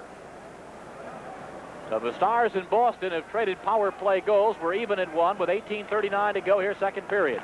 Off the face-off, Freddie Barrett now for the North Stars. Off for Hartsburg. Hartsburg clearing it along the boards for McCarthy. Kept in over there by Hillier. Again, Hartsburg sending it up for Young. Young kicks it out to center. Now McCarthy leads the charge into the Boston zone. Dropped for Dino, and Dino got sandwiched between Crowder and Hillier. Ray Bork. Nice pass out for Crowder at center. Crowder stopped at the line by Barrett. And now McCarthy off for Young. Young against Bork into the Boston zone. Nice stick work there by Bork to break it up. Young again for the North Stars into the Boston zone, wide of Peters. After it goes Bork, shadowed by Cicerelli. There's a play right there I'm talking about. Freddie Barrett moves in. Timmy Young is right on the blue line, so that as Freddie pinches in, if he gets caught in there, the puck escapes him. Then Young was able to come back to pick up that loose puck. Dufour battles Hartsburg back behind the goal. They fought earlier. They're tangling up there now. Back behind the goal, Crowder. Centering pass broken up by Barrett. Now it's Fergus playing it back behind the net. Freddie Barrett for the North Stars. Too far for Payne. Park handing it off for Fergus. Tommy Fergus for the Boston Bruins slams it in over the top of the net, off the glass, and Meloche plays the carom. Brian Bellows scoots across the Boston line after the pass from Broughton. Peters knocks it away. That's Rick Middleton now on the right wing for the Bruins. Tipped by Broughton, 2-on-1. Peterson, but he's beaten to the puck by Maxwell, off for Broughton. Off now for Krushelnyski. Broken up by Giles. Back to lend a hand Broughton, as the Stars are a little sloppy there in their own zone. Well, Giles was trying to pass the puck across to his teammate in the far side. Sloppy again as Peterson fires wide.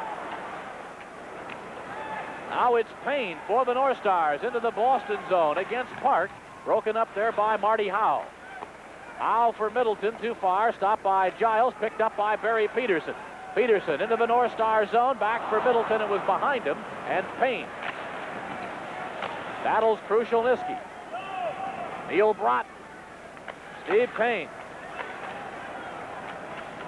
And Milbury getting it over to Middleton. Back into the North Star zone. Krushelnyski, a backhander. Knocked away by Malash. Steve Payne, or Willie Plett rather, for the North Stars. Flying at center. Moving across the Boston line. Up along the boards. Peters failed to stop, and Milbury now for the Bruins. Off for O'Connell. O'Connell carries to center. Back after it goes Bobby Smith. Smith back behind Malash. We passed the 4-minute mark here at period number 2. Stars 1, Bruins 1. Hartsburg. Plett battles Milbury. Hartsey carries out to center. Pass for Bobby Smith. Smith into the Boston zone. 3-on-2. Back for Hartsburg. Stopped by McTavish. Now Middleton for the Bruins. Middleton and Roberts. Down goes Middleton. Penalty coming up against Gordy Roberts. Tonight's broadcast comes your way from Boston. Sir, in your opinion, how do the new money market accounts from the First Banks compare with the money markets brokerage firms offer? Well, first, they give you a good choice, money market insured checking or money market insured savings. Both pay about the same rates as ours, and both are certainly more flexible than ours. So, whose do you recommend? Ours. Money market insured checking and savings, 2 accounts most brokers only wish they could recommend. Gordy Roberts picks up the 3rd penalty for the North Stars. A holding call as Rick Middleton was breaking in. Roberts reached around him, but it appeared that Middleton was already going down, and Roberts grabbed down to him. Wasn't happy with the call, but the referee, Brian Lewis, says, Gordy, you're holding, you're going to the box. So the Stars short-handed a man. Boston 1 for 1 on the power play tonight. That's how they got their lone goal. Middleton scoring it back in the first period while the Stars were shy of Barrett. That goes into the crowd. 1:55 now. Left in the penalty time to Roberts. 15-14 to play here, second period. Stars and Boston tied at 1. Well, that shot coming from that fellow right there, Mike O'Connell. He scored 7 goals this year. 5 of those goals have been game-winning goals. O'Connell, of course, the guy that came here for Secord. The Bruins say they'd like to have Secord back, but not at the expense of losing O'Connell. They're very happy with that trade. Thank you. I think both teams are.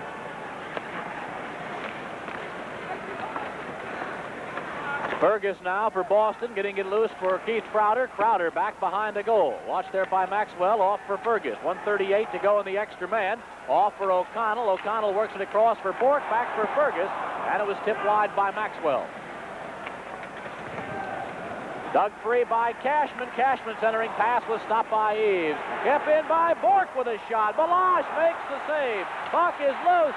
Fergus fires the rebound, and Fergus has had 3 great scoring chances and is 0 for 3. 1:19 left in the penalty time to Roberts.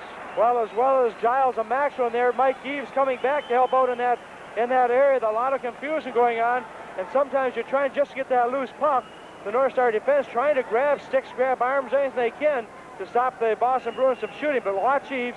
He's in front of Fergus right here. The puck comes back, and Fergus, who didn't have a lot of room to maneuver in there, let a shot go, but Malash makes a save on his pads, forcing a face-off to his right. It's 1-1 here in Boston, 14:39 remaining in the second period. Tim Young, Hartsburg, Freddie Barrett, and George Ferguson on the ice for the North Stars in front of Malash. Bork working it over to Peterson. Barry Peterson back for Ray Bork, back for Peterson, a shot. That went wide. Karam will come all the way back to the Boston line, picked up by Bork with 1:05 to go in the penalty time to Roberts. Ray Bork Calder winner a couple of years ago, going across the line, bumped by Hartsburg. Swept along the boards by Freddie Barrett. Kept in, though, by Brad Park. 50 seconds to go in the penalty time. It's Middleton now for the Bruins, battling Hartsburg, moving in Peterson. Bork to keep it in for Boston. Bork off for Middleton. Middleton whipping it over to Peterson, out in front for Krushelnyski. Over the top of the net. Park keeping it in for the Bruins. 29 seconds to go in the penalty. Peterson off now for Middleton. Middleton back for Peterson, over for Bork. A bomb kicked out by Malage.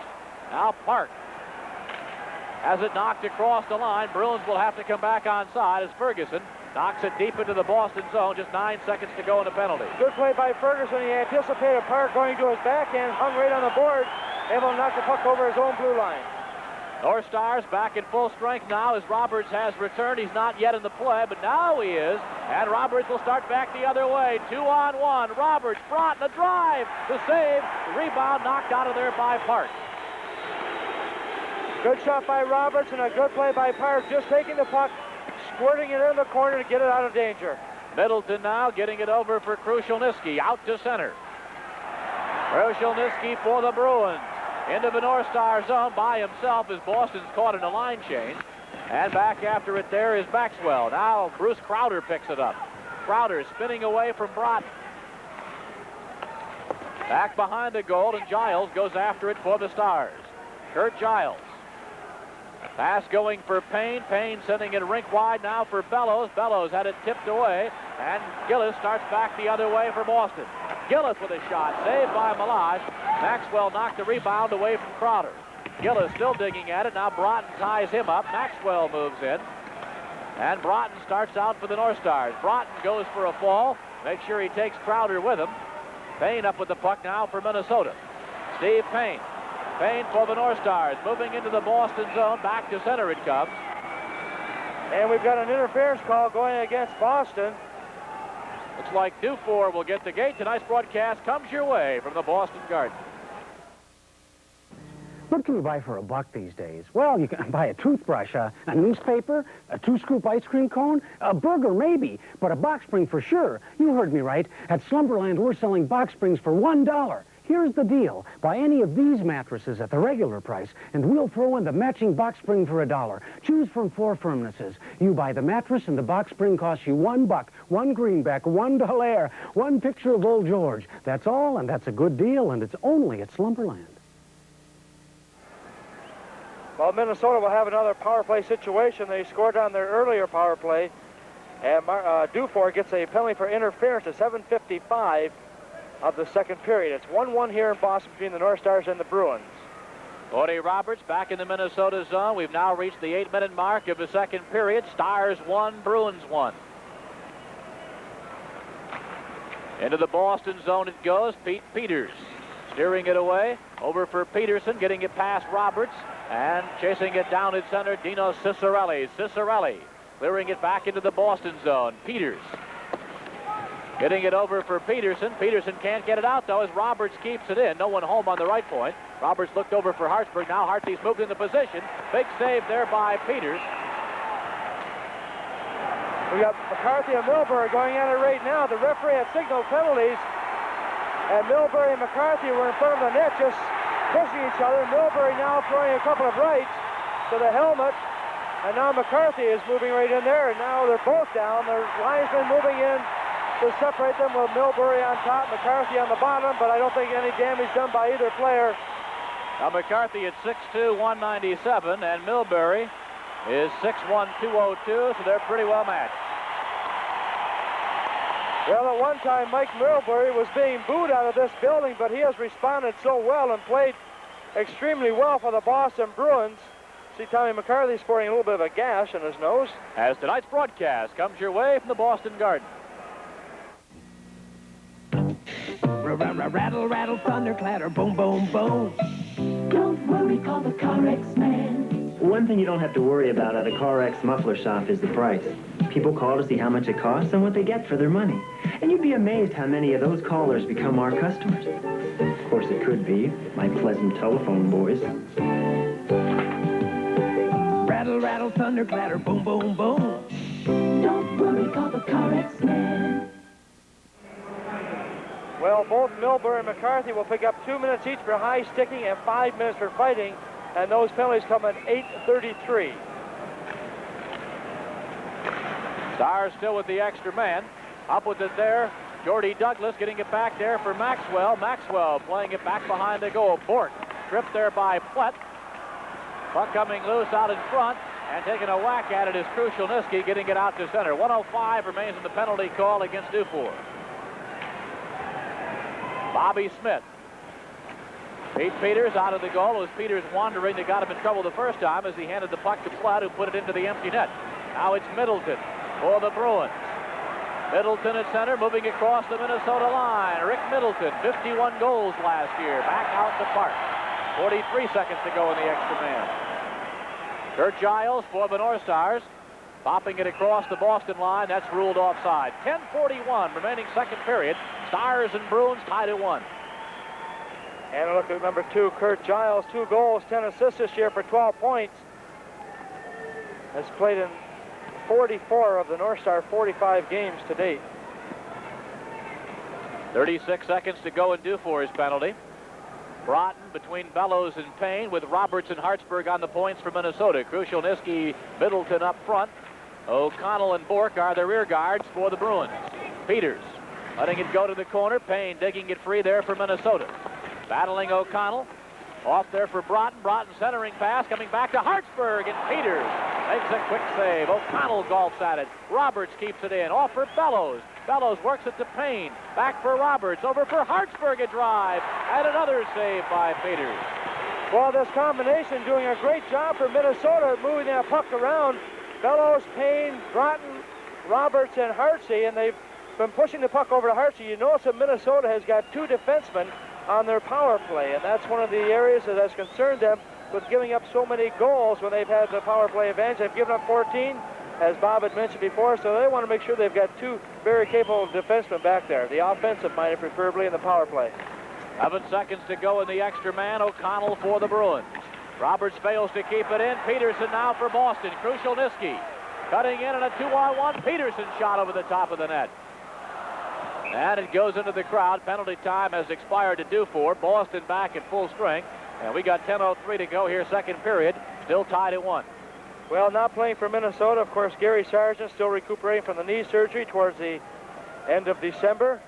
Also, Ken Solheim, who's had an ankle injury. Dan Mandich is back in the Twin Cities. He's been replaced in this game by Freddie Barrett, by the way, who was playing in his first game since that injury in Winnipeg, where he had back problems. And this is Freddie's 701st NHL hockey game.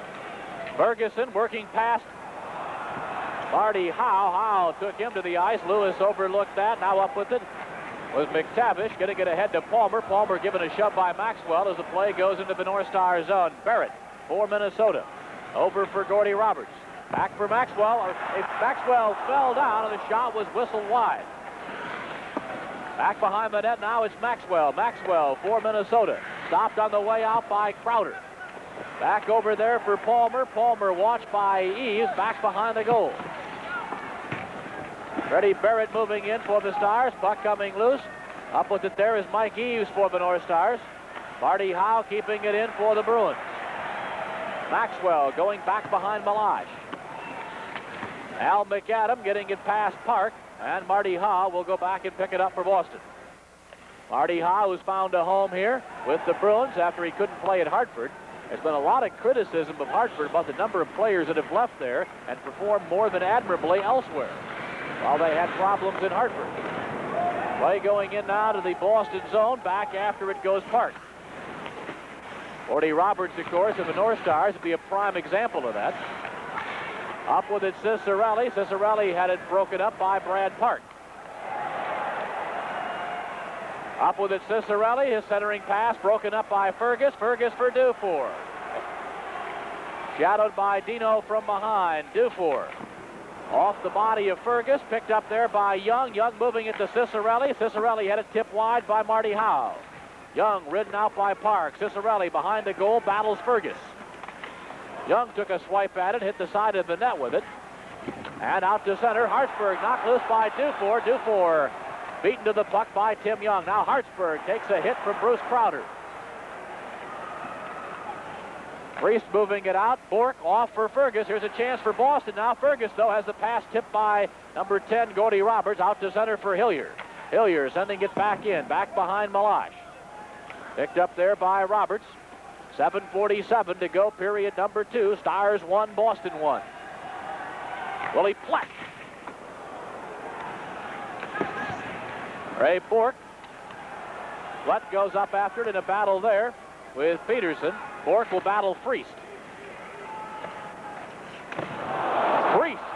Platt rather, sending Bork flying, and now Friest comes up with the puck for the North Stars. Friest taken away by Peterson. Boston breaks out. Peterson along with Bruce Crowder and Krushelnyski. Krushelnyski bothered from behind there by number 2, Giles. Willie Platt getting it out to center. Down goes Friest. Up with it goes Hillier. Off for Crowder and back into the Minnesota zone.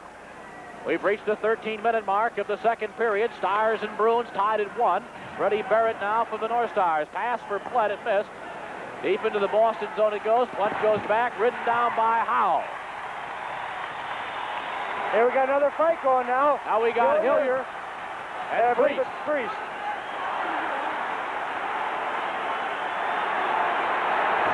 Friest's helmet has come off, and they're both just swinging. Everyone says a good shot right from the end camera location. I would say Friest won that one. And now the linesmen move in, Bozak and Randy Mitten.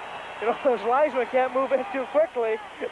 You may take a wild punch occasionally. Well, I think they got the combatants separated as Friest figures he's won that one.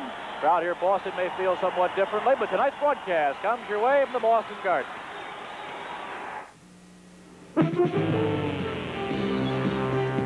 This Bud's for the Paul Newman Can-Am Racing Team. This Bud's for you, for all you do. The King of Beers is coming through.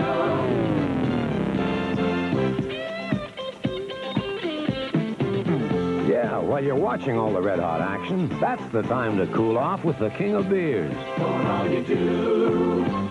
This Bud's for you. Well, we've got some action now behind the North Star bench as well, and security has moved in here. Well, there's additional penalties being called. Both of the players have gone to their respective dressing rooms. Maybe high sticking calls are also involved with that. Penalties are 13-10 to Ron Friest of Minnesota. And Randy Hillier of the Boston Bruins. I got the 5 minutes for fighting, but I didn't pick up what the additional penalty was, whether it was a misconduct, a 2-minute minor to start it off, or what. I believe it was high sticking. I think it caught the last of that. I think it was high sticking, and as a result, they have 7 minutes in penalties. There's only 6:50 remaining in this period, so that's the reason they will go to the bench, or to their dressing rooms. So that'll make it 7 penalties for a total of 23 minutes to each club. Both of the teams, both of the goals scored tonight, the one by Boston and the one by Minnesota, have come on power play situations. Buzz Oliver pacing behind the North Star bench. He spent 7 years here in Boston as a Bruin. Offside. Had a situation the other night in Hartford where Twin City and Ron Foyt, who's normally a linesman, became a referee, and they used 2 players for linesmen because of the snowstorm out here. Well, the snowstorm prevented the other officials from reaching Hartford on Saturday for the game with the New Jersey Devils, and Mickey Vulcan, a defenseman from Hartford, and also Gary Howard of New Jersey, wound up being the linesman. I wonder what they'd say to the players if the players were hollering at them. I can imagine. How about breaking up a fight? Throwing a couple extra ones in there. Or how about having your coach argue with you over the call? How about getting paid?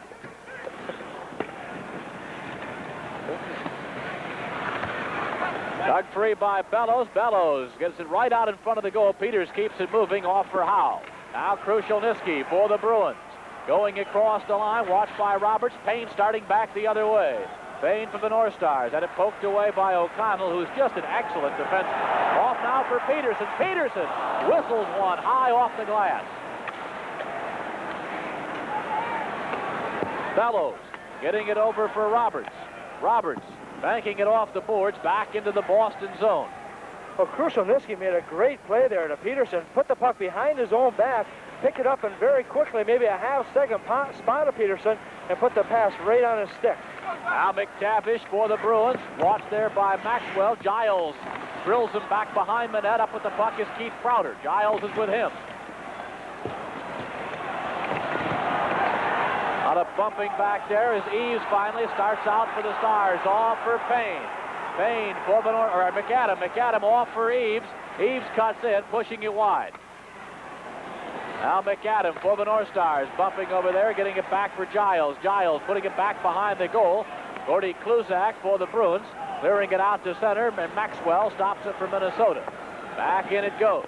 Peters stopping it, leaving it off for Park. Park over for Crowder. Crowder gave Giles an elbow prior to the puck arriving. That was overlooked. And now coming out is Brad Palmer. Palmer with a nifty move on Ferguson, going across the line. Palmer bumped by Maxwell. Palmer still with the puck, back for Crowder, and Ferguson breaks it up for the Stars. Al McAdam for Ferguson. Ferguson against Kluzak, and Big Kluzak stops it. Kluzak for the Bruins with 4:30 to go here. Period number 2. Stars in Boston tied at 1. It's been a good hockey game tonight. Keith Crowder clearing it into the North Stars zone, and Willie Plett for the North Stars back the other way. Plett sending it wide of the Boston goal. Douglas back behind the net for Plett. Plett sending it along the boards. Bruce Crowder now for Boston. Works his way to center. Mike O'Connell down for a look. Dufour. Dufour bumped there by Roberts. Smith takes care of Crowder. Roberts up with the puck now for the Stars.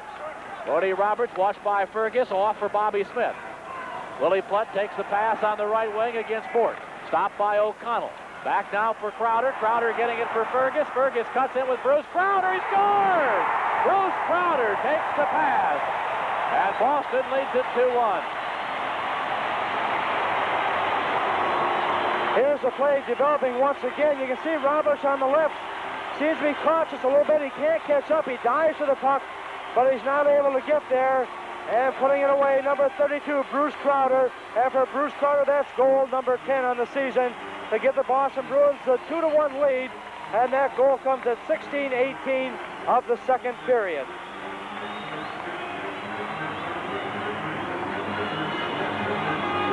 So Boston grabs a 2-1 lead. Crowder, his 10th goal of the year. Picked up by Milbury. Milbury now working it over for Middleton. Middleton for the Bruins. Works it across the North Star line. Stopped by McCarthy. Emmy Young battling Krushelnyski. Up with its Maxwell. Maxwell into the Boston zone. Off for Bobby Smith.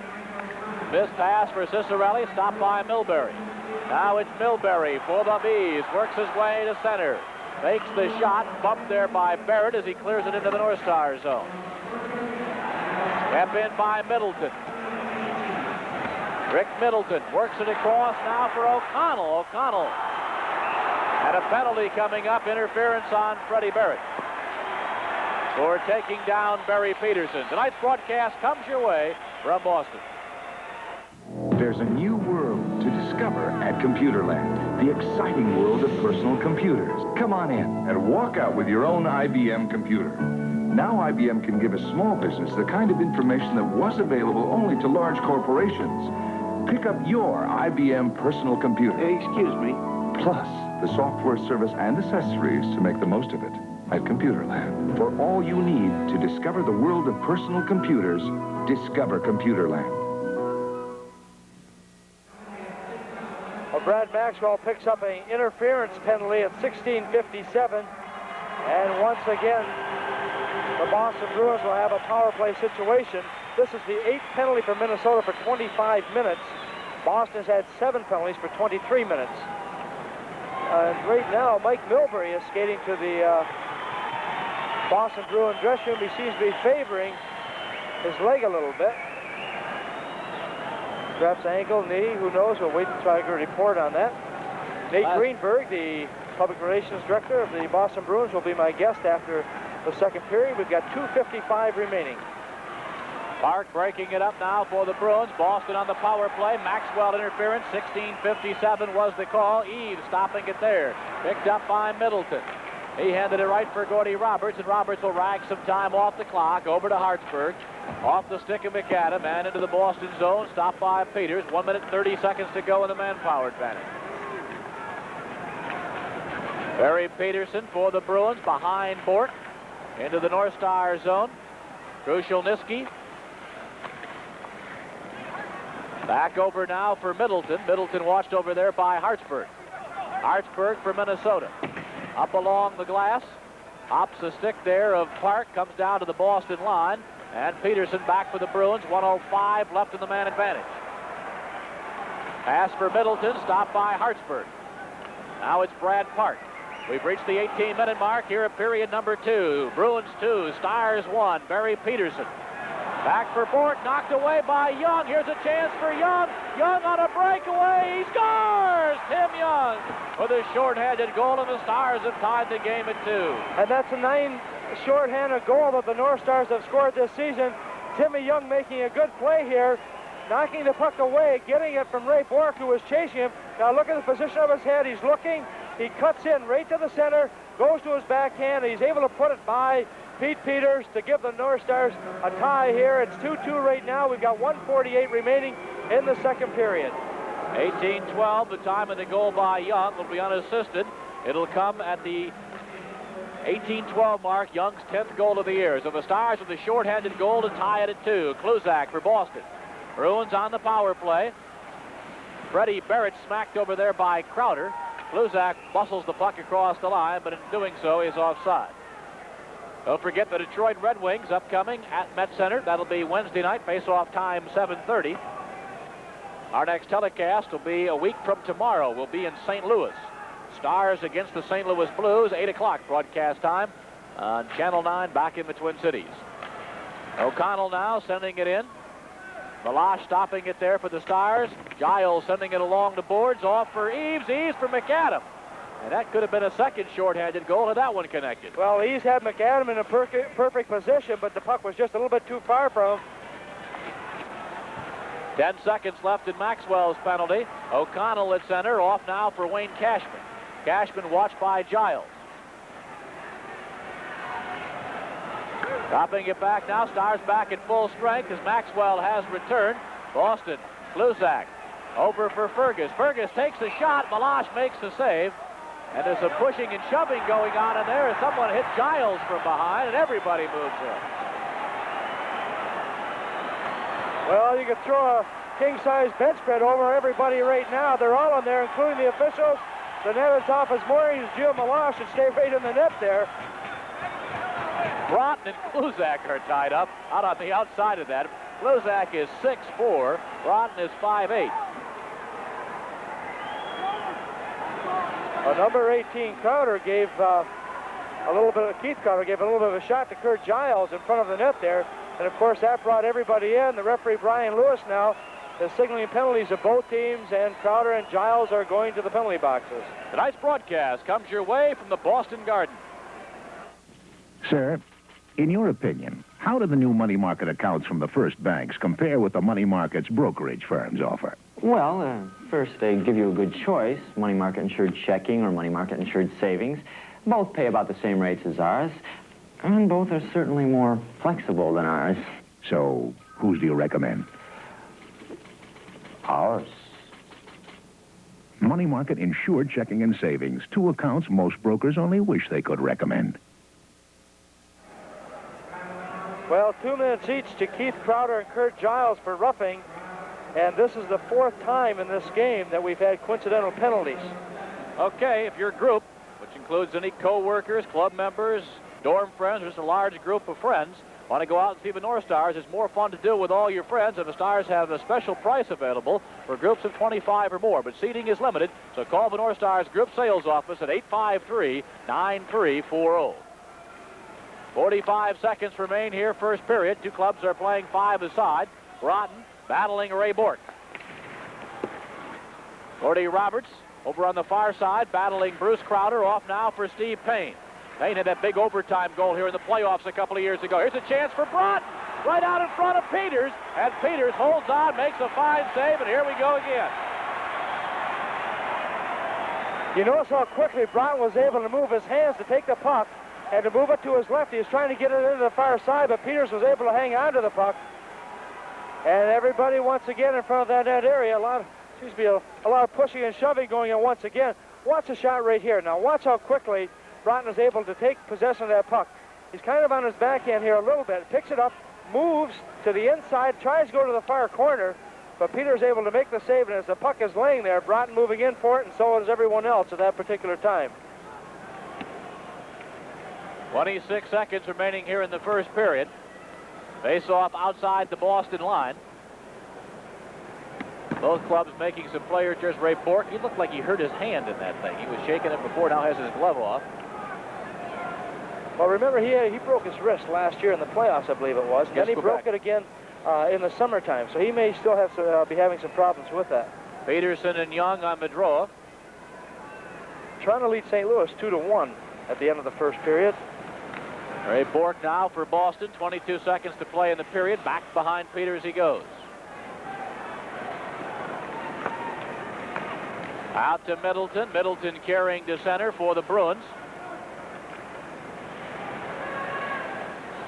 Lassoed there by Maxwell at the Minnesota line, and Barrett now goes back behind the goal off for Maxwell. Just 1 second now to play, and there goes the siren.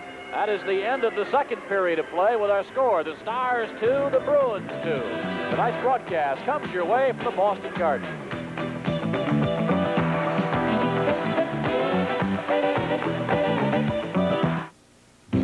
Michelob Light for the winners this time, huh? Oh, you enjoy being buried in the sand. Michelob Light for the winners. Would good friends really play this hard for a beer? Well, it is Michelob Light, the rich, smooth taste you can compare to any beer you like. Michelob Light for the winners. The sea, the sun, the sand. The check. The check. Go where you've never been before. Achieve Mitsubishi. Concordia, the sports coupe with front-wheel drive, a slippery arrow front body, and a 4+4 transmission available. The only sports coupe with a liquid crystal display on the Cordia LS. Cordia L, 7849, at your Mitsubishi Motors dealer. Hi, I'm T.G. Shepard, and I want you to join me for a real country jamboree. My guests are Razzie Bailey, Lacey J. Dalton, and Marty Robertson. Helping me host the show is a double helping of beauty and talent, Judy and Audrey Landers. We'll take a look at the #1 hits of country music with these lovely ladies, the jamboree dancers, and have some laughs with comedian Gary Mule Deer and the Urban Chipmunks. It's a good time with the very best music around, and you're invited to a real country jamboree. Tuesday night at 7. On the next Barney Miller, a very special visitor comes to the 12th precinct. Sir? Hooker? That's my daughter. And Wojo falls for her. Isn't asking for myself? If you think I'm not good enough to take your daughter out, just tell me. Just that I have a policy of keeping work and home separate. I'll try to have her back by Sunday. Tuesday night at 6. Receptive Channel 9. Tom Reed back here at the Boston Garden. At the end of 2 periods, the North Stars and the Bruins are tied at 2 apiece. That second period had the North Stars scoring 2 goals. The Bruins had 1 goal. The North Stars scored early in that period a power play goal at 53 seconds. Willie Platt scoring his 14th goal of the season. And at 16:18, Bruce Crowder responded with his 10th of the season to give the Bruins a 2-1 lead at that point. But Timmy Young scored a shorthanded goal at 18:12 of the second period. And that's where we are right now at two goals apiece. The shots in that period by the Bruins 9 to give them 16 for the game so far, and for the North Stars 7 to give them 11 in the 2 periods. And with me right now is the Director of Public Relations for the Boston Bruins, Nate Greenberg. And Nate, I go back a couple of years ago when the North Stars and the Bruins played that infamous game, I guess, where they had 406 minutes and penalties. And since that time, it's been a real rivalry here between the 2 clubs. Yeah, I think it's been something of a hate-hate relationship, Tom, but I'll tell you, there's been some interesting hockey and some very aggressive hockey and some hard-hitting hockey, which has been good. You know, Minnesota went all that time without winning in this building, and now when they come in, they mean business, and the games are always hard-hitting and very, very aggressive. Well, we go back to that game, and of course, it was the Bruins at that time had a very hard-hitting style of a game, and more or less the intimidators at that point. But their style has changed considerably. Now they're perhaps not the offensive team that they once were, but their defensive game has certainly improved. No, there's no question about it. The key to the success of the Bruins this year has been defensive. The defensemen come back. They're content to check the man consistently. The forwards do a lot of checking, back check very well. And of course, the goaltending has been very strong this year. In a league that's become so offensive-minded, the Bruins have become very defensive-minded and been very successful with it. And as you mentioned, the Bruins' glory years, they were all offense. They were the team that win 9-7, 10-8. Night after night, they'd win by big scores. But the whole emphasis in this club now has become defensive. And I think you mold the kind of players you draft, the kind of players you trade for around that defensive style, and it's become contagious. The club is very content to win 1-0, 2-0, and they've given up the least number of goals in the league this year. And I said it's been very successful. So obviously they must be doing something right. Would you attribute that to Jerry Cheevers, a goaltender here for many years, and of course he didn't like a lot of rubber coming at him. He must be trying to implement the same style to his people out there. Yeah, I would say very definitely. A lot of this club is him, especially this year. He was carefree. Pete Peters plays differently now, he said, than he did in Philadelphia because it's a very carefree attitude. Cheevers wanted to win very badly, and he showed up to play. And these players come to play, and they've, as I said, although many of Cheevers' years were offensive years, he has molded this club in defensively. This club very definitely has his trademark on it this year more than ever before. And I said it's been a great testimony to him because all of these young players, even with the guys that have hurt, a lot of players who wouldn't have seen much ice time are now into the game. And everything has seemed to come together with the accent on defense. You talk about defense, yet you have a very good skating club. It's a small building here. It's a very small ice surface. Does that hurt the Boston Bruins because they are a good skating club now? No, I think you'd think it might. It certainly could, but they seem to be able to adjust very nicely. At one time, of course, as we mentioned, the early glory years, this small building, not only could the club score a lot, but they were a very big intimidating force. I think you mentioned earlier, they're not as big of an intimidating force as they once were, but they can certainly check as well as any club in the league, and they take advantage of the small ice, yet they seem to adjust. So I really don't think the ice surface has made that much of a difference in the club. You talk about playing it tough and so on. Of course, one of the names that comes to mind when North Star fans think of the Boston Bruins is Terry O'Reilly. What's the status on him? Well, unfortunately for the Bruins fans, O'Reilly's going to be out for the season. To say this has been a year that he'd like to forget would be an understatement. He started off the year with a 10-game suspension when he had some problem with Andy Van Hellemond in the final minute here of the Quebec series. So he starts off with 10 games. He isn't back 5 games. We're playing in Long Island. And he skates around behind the Long Island net, and Roland Melanson, as he's been wont to do, he and his partner gave him the unbelievable cheap shot of the year, whacked him on the fist with a glove, and it broke the finger right through the glove, broke the finger, and he missed the next 12 games. So now he comes back. He's back about 6 games, and falls down on the ice in Winnipeg. Out for the season. In Minnesota, rather. Right. Out for the season. They thought he might come back, but now there's no chance. Out for the season. So, ostensibly, he has played hardly at all. I mean, and it's just to say that he's down and despondent because it's a young club, it's an exciting club, and he wants to be a part of it. And he's the kind of guy that can get the club rolling when they're in a bit of a slump. And to say that he's despondent is an understatement. He's really, it really has been a non-existent year for him. Well, another player that comes to mind, and we've tried to bring the people back in Minnesota up to date, is Norman Leveille, who suffered the brain hemorrhage in Vancouver, I believe it was. That's right. What's his condition? We saw him last week. We played in Montreal, and all the club went up to see him. He's coming along. He still has paralysis on one side, his right side, but he's able to use his left side. He can drink and eat with his left hand. And he still has a problem with his throat. He had a tracheotomy, and now they may need another operation in his throat. So he hasn't done any talking yet, but he seems to notice the players. He responds, his eyes respond, his movements. He knows what's going on. The players talk to him and all. But he's in a wheelchair. They do move him around, but he's progressed nicely, believe me, but he's got an awful long way to go as well. Nate, the Bruins responded. They lost the next few games, I believe, after that incident. But has that seemed to draw them closer together as a team? Does an incident like that make you realize that maybe hockey is the most important part of life, but maybe there's something else? I think very definitely so. This club, as you can imagine any club would be, was in a terrible shock after it happened. To see a teammate taken out of the locker room between periods in that kind of condition, it was a very tough situation. But I think very definitely, especially now they've seen him come along a bit, and he recognizes them and all. I think it's brought them together closer as a team. It has to. It really has to make you stop and think that, you know, hockey is still a game, and here's a kid that this is his livelihood, and he's lucky to be alive. We're with Nate Greenberg. We'll be right back after this timeout.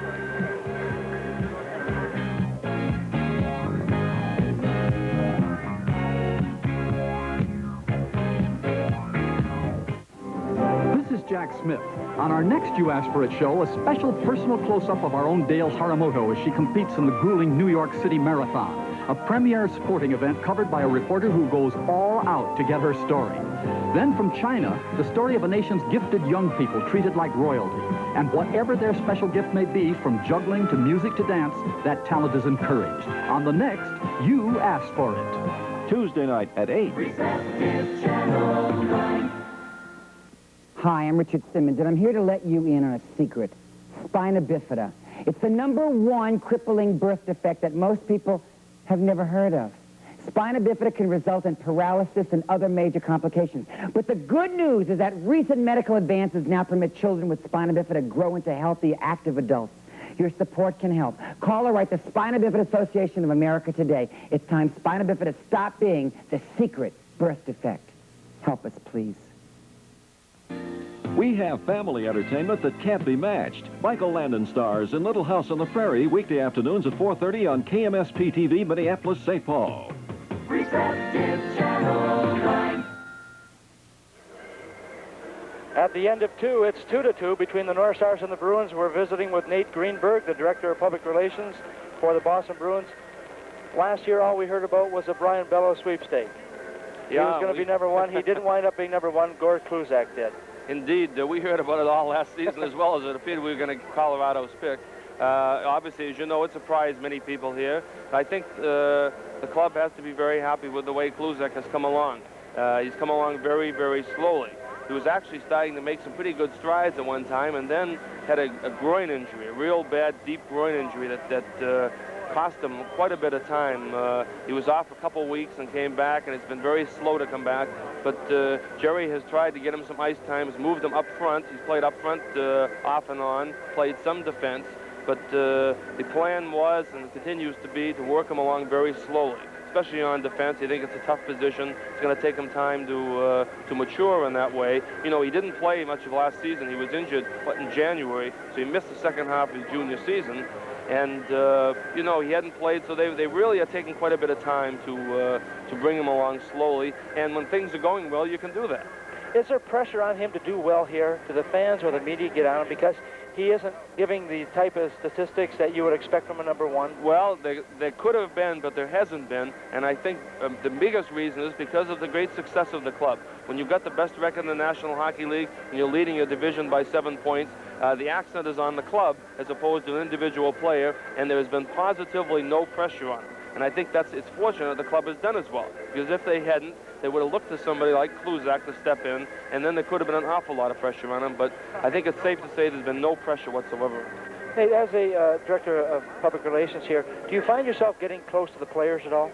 Yeah, quite a bit, especially when you get to travel quite a bit. You know, you live with them almost, and you see them succeed every day. And I find myself, I was here in the glory years as well, in 73 and 74, but you see yourself really cheering for young players. The kids come out, they have a real positive attitude. Everything they do is positive. They come out, they work hard, and you can't help but, even though, you know, you don't stay them every day, but on the same token, you see every day the young kids come out, work hard, and to be just a small part of it sort of gets you caught up in, I must admit.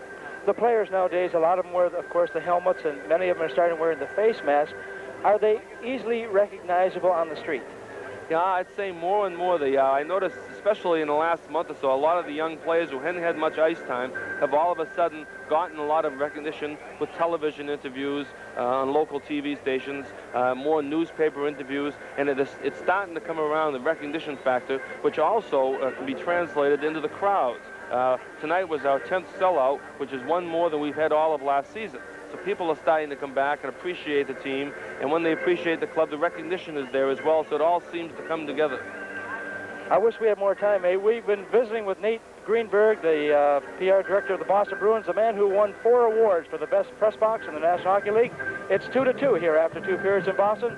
We'll be right back with Bob Kurtz and the play-by-play of the 3rd period after this timeout.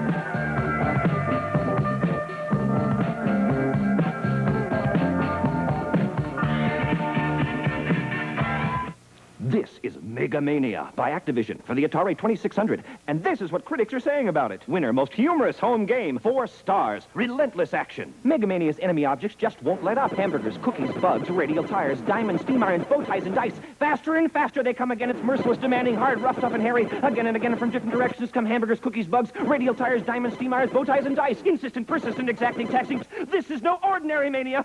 This is Mega Mania. Another hit by Steve Cartwright for Activision. Next on The People's Court, family pets die mysteriously. What's the life expectancy of these turtles? Over 100 years, possibly. The family blames the death on chemicals in their new lawn. Is there anything in this sod that will hurt these animals? And he assured me there wasn't. The lawn guys are sympathetic, but I never gave it a thought that they would graze their turtles on a brand new sod lawn. The tortoises and the killer sod, next on The People's Court. Tuesday night at 6:30. Receptive Channel 9. Coming up weekdays at 1:30, your fortune is in the cards on Card Sharks. Then at 2, Wake Martindale plays a wild game of gambling fun for big money prizes on Tic-Tac-Dough. Then at 2:30, watch contestants battle it out for their cold cash. Jim Lang hosts Bullseye. Big money fun, weekday afternoons on Receptive Channel 9. As Minnesotans from all walks of life, let us tell you a little bit about prejudice. To start with, it isn't acceptable. It isn't fair. It's un-American. Whether it's directed against blacks, women, Indians, or any other group. In short, prejudice is just plain bad. It hurts you, it hurts me. It pulls us apart. So let's stay together, Minnesota. Bob Kurtz and Tom Reed back with you here at the Boston Garden. We have completed 2 periods of play. Our score, the Stars 2 and Boston 2. Don't forget the Stars' next home game comes up Wednesday night at Met Center. Face-off time 7:30 against Detroit. Our next telecast comes up a week from tomorrow, Tuesday night, January the 25th, I believe it is. The Stars against the St. Louis Blues. And face-off time over Channel 9 will be 8 o'clock. Scoring in the second period for Minnesota pled at 43 seconds. That tied the game at 1-1. That was a power play goal. The first goal surrendered by Pete Peters in 168 minutes and 5 seconds. Boston grabbed the lead again. Bruce Crowder from Ferguson O'Connell at 16-18. But the Stars came back with a shorthanded goal by Tim Young at 18-12. And so we head into the final period tied at 2-2. Kurt Giles and Keith Crowder of Boston still have 1 minute and 8 seconds to serve for their coincidental roughing minors. And so the two teams will start at 5 aside. Peterson going against Tim Young on the draw. We're underway. 3rd period in the Boston Garden. As Brad Park for the Bruins getting it over for Rick Middleton. Grabbed there by Young, but it's Young who goes for a fall. The big play there, though, was that Timmy got in front of him. He may have gone down, but he stopped their progress from coming up the ice. Out now is Park. Park at center. Clearing it across the Minnesota line. Back behind the goal, Ferguson, Peterson. They'll battle in the corner. George knocks it loose. Kept in, though, by Bork. Easy save by Malash. And up with the puck now is Tim Young. Young cut off at his own line. Nice pass, though, to Hartsburg. Hartsburg carrying into the Boston zone. Taken down by Park. And up with the puck now is Bork for the Bruins. 25 seconds to go in the coincidental minors as Middleton works his way deep into the North Star zone in the corner, watched by Roberts. Off now for Ray Bork. Bork flubbed the pass, picked off by McAdam. Off now for Eaves. A breakaway for Eaves. He's in. Oh, and he's stopped by Peters. Well, a big pad save by Peters on Mike Eaves. Perfect passing play coming from Al McAdam inside his own blue line, or right at the blue line. Able to put the puck right on the stick of Mike Eaves. Mike tried to go on the glove side low, but Peters was equal to the task right here You can see Mike, he's right in the center of the ice. He's looking where he wants to go. You can see the holes right there. And he knew where he wanted to go, but Peters had the pad as well as the glove there to thwart any goal by the North Stars. It's still tied 2-2. We've got 18:55 remaining in the third period here in Boston. And we got 3 seconds to go in those penalties to Giles of Minnesota and to Keith Crowder of the Boston Bruins. Off the face-off, it is controlled by Boston. It goes to Mike O'Connell. O'Connell getting it ahead for Bruce Crowder. Both Giles and the other Crowder are back, the other Crowder being Keith, and both clubs are back in full strength. Coming out now is McAdam. McAdam getting it to center. Mike Milbury, who had limped off, you recall, last period, apparently is okay as he clears it back into the Minnesota zone. That is Maxwell. Maxwell for Jordy Douglas. Douglas heading it out now to Mike Eaves. Eaves, Douglas, and McAdam going into the Boston zone. McAdam playing off the boards, picked off there by O'Connell, and here come the Bees. It's Crowder. Bruce Crowder takes the shot over the top of the net. Brad Maxwell back behind the goal. Bumped there by Crowder. Crowder centering pass, broken up by Eaves. Off for Jordy Douglas, back for Eaves, off for McAdam. And the Stars come out. Some pretty crisp passing by the North Stars here in the third period. They really are. They're hanging on their positions, too. They've got a plan here, and it seems to be working for them. They're holding their positions. The longer you can keep Boston away from scoring a lot of goals, the better off you are. And that seems to be Minnesota's attack rate here. You know, Murray Oliver and J.P. Parisi, the coach and assistant coach here, both behind the bench here, as you look at that save once again by Peters. But between them, they've got over 2,000 games in the National Hockey League in experience. Murray in 16 season has 1,127 games, and J.P. has got 890 games. Look what we have up here. We have 11 617 games up here. No, we haven't got a 701. You a 701? Freddie Bear and I are tied tonight. Oh, with 17 goals you had. There's a 17 there somewhere. Now Roberts keeping up, failed to keep it in as Middleton comes out. Off for Krushelnyski. Roberts got the stick out. That's a defenseman. Seems to be his best weapon. Well, you've got to use that stick as a defenseman. You never hold your stick all the way out. You always pull it in a little bit so you're able to move the stick in and out. Now, don't forget the 8-pack is back, which is for hockey fans who are very busy, can't make it to all the games at the Met Center. The Stars have a flexible alternative for you. 2 8-game plans to choose from. Each includes games against some of the top teams in the league. And for as little as $80, it gives you 8 games plus guaranteed seating for the playoffs. The number to call, 853-9340. Baders knocking it to the boards. Plutt coming up with the puck for Minnesota. Off for Bobby Smith. Off Bork it went. Reese plays it back behind the net. Plutt getting it back for Gordy Roberts. Right to Barry Peterson. Peterson waltzes his way to center. Off for Middleton. Middleton moving in. Roberts back to take it away. Once again, Roberts pinches in. Bobby Smith is behind to pick up that loose position. Icing is the call against Minnesota. 3 minutes into the final period. Tonight's broadcast comes your way from Boston.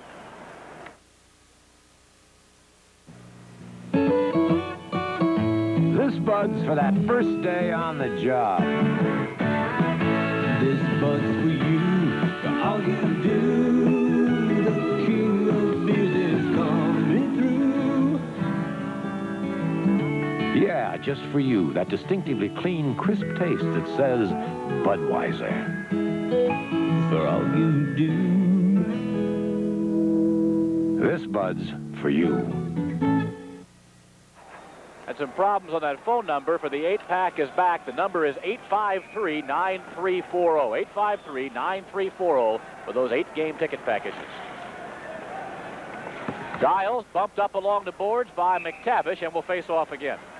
Well, as you mentioned, always a lot of people here. We even had some people come in today from Northwest Airlines, Toby Nyland, Robert Muse, Bob Koza, Larry Jones, and they're led by Mario and Pagliazzo, who is spearheading that group, and they're here tonight. We'll go back with the North Stars tomorrow. Probably the plane will be laden down with seafood all the way back. If you don't like the smell of fish, you're not going to want to be on that plane. Picked up by Payne, whistled down on the high stick, and we'll get a face-off coming outside the line. 16:45 to go in the hockey game. Stars in Boston tied at 2.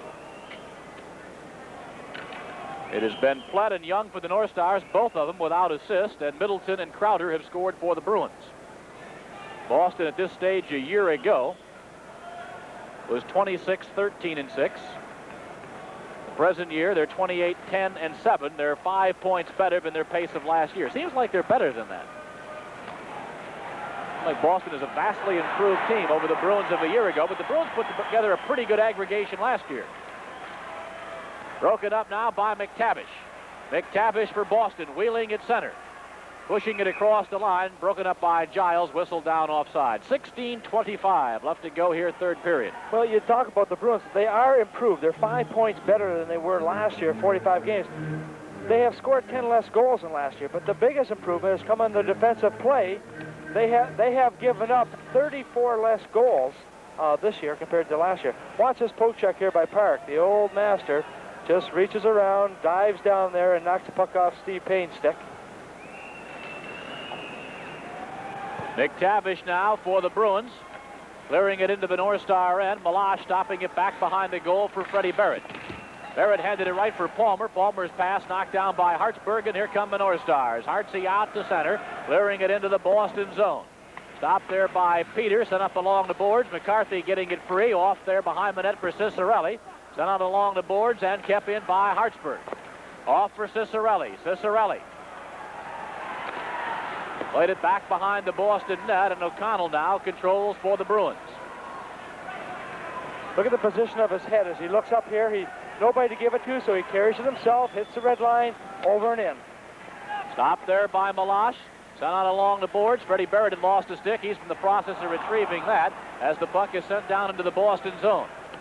Stopped by Peters. Now Mike Milbury for Boston. Out for Fergus.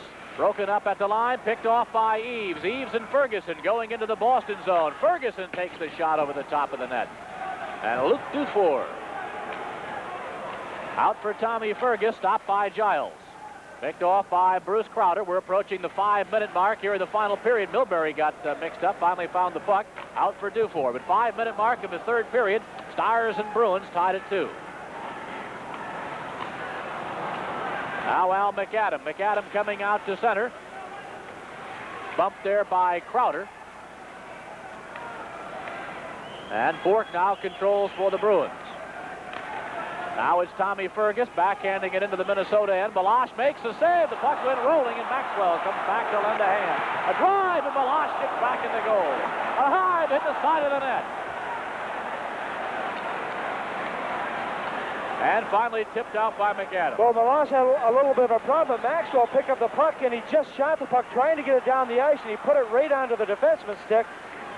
And that seemed to cause a few additional problems, but Boston coming close, but not able to put it in. Back for it goes Bork. Both clubs make changes as Bork starts out for Boston. Krushelnyski at center. Krushelnyski ahead.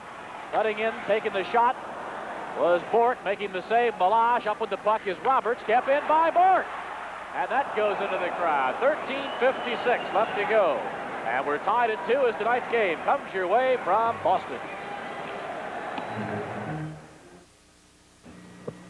The good life in Minnesota is important to me. When I learned that Minnesotans have invested $5 billion in money market funds outside the state, it stuck in my craw. I want my money working hard in Minnesota. That's why it's in the new insured cash management checking account at Twin City Federal. I get money market rates, and now it's insured. Repeat, insured. That's good for me, for you, for everybody. The new insured TCF cash management checking account.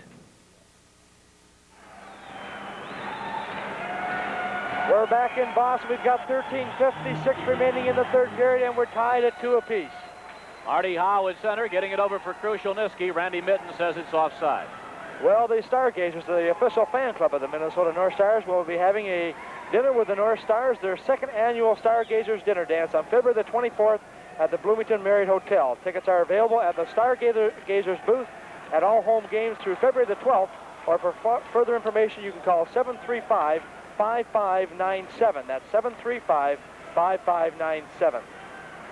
Hartsburg at center for Minnesota, working his way across the line, off for Flett. Flett comes in, takes a shot, deflected wide. Hartsburg centering pass, comes finally back to Roberts. Roberts hits a lot of traffic, and Marty Howe back behind the goal. Bumped out over there by Ron Priest. Lett keeping it in with some help from Freese. Back behind the goal now is Brad Park. Peterson, long pass, too far for Krushelnyski. Chasing it down is Hartsburg. Off now for Freese. Freese up the left wing, bumps with Park. Out to center it comes. Bobby Smith drags it across the Boston line. Now Marty Howe. Marty Howe stopped at the line by Barrett. Broken up there by Steve Payne. Now it's Payne for the North Stars. Payne goes around McTavish. Puts on the brakes. Drops it back there for Broughton. Tipped away. Hop the stick of Payne. Payne knocks McTavish right out of the way. Palmer golfs it down the ice for the Bruins. Well, that shot, that clearing attempt, hit one of the Boston Bruins on the bench. That's the reason for the whistle.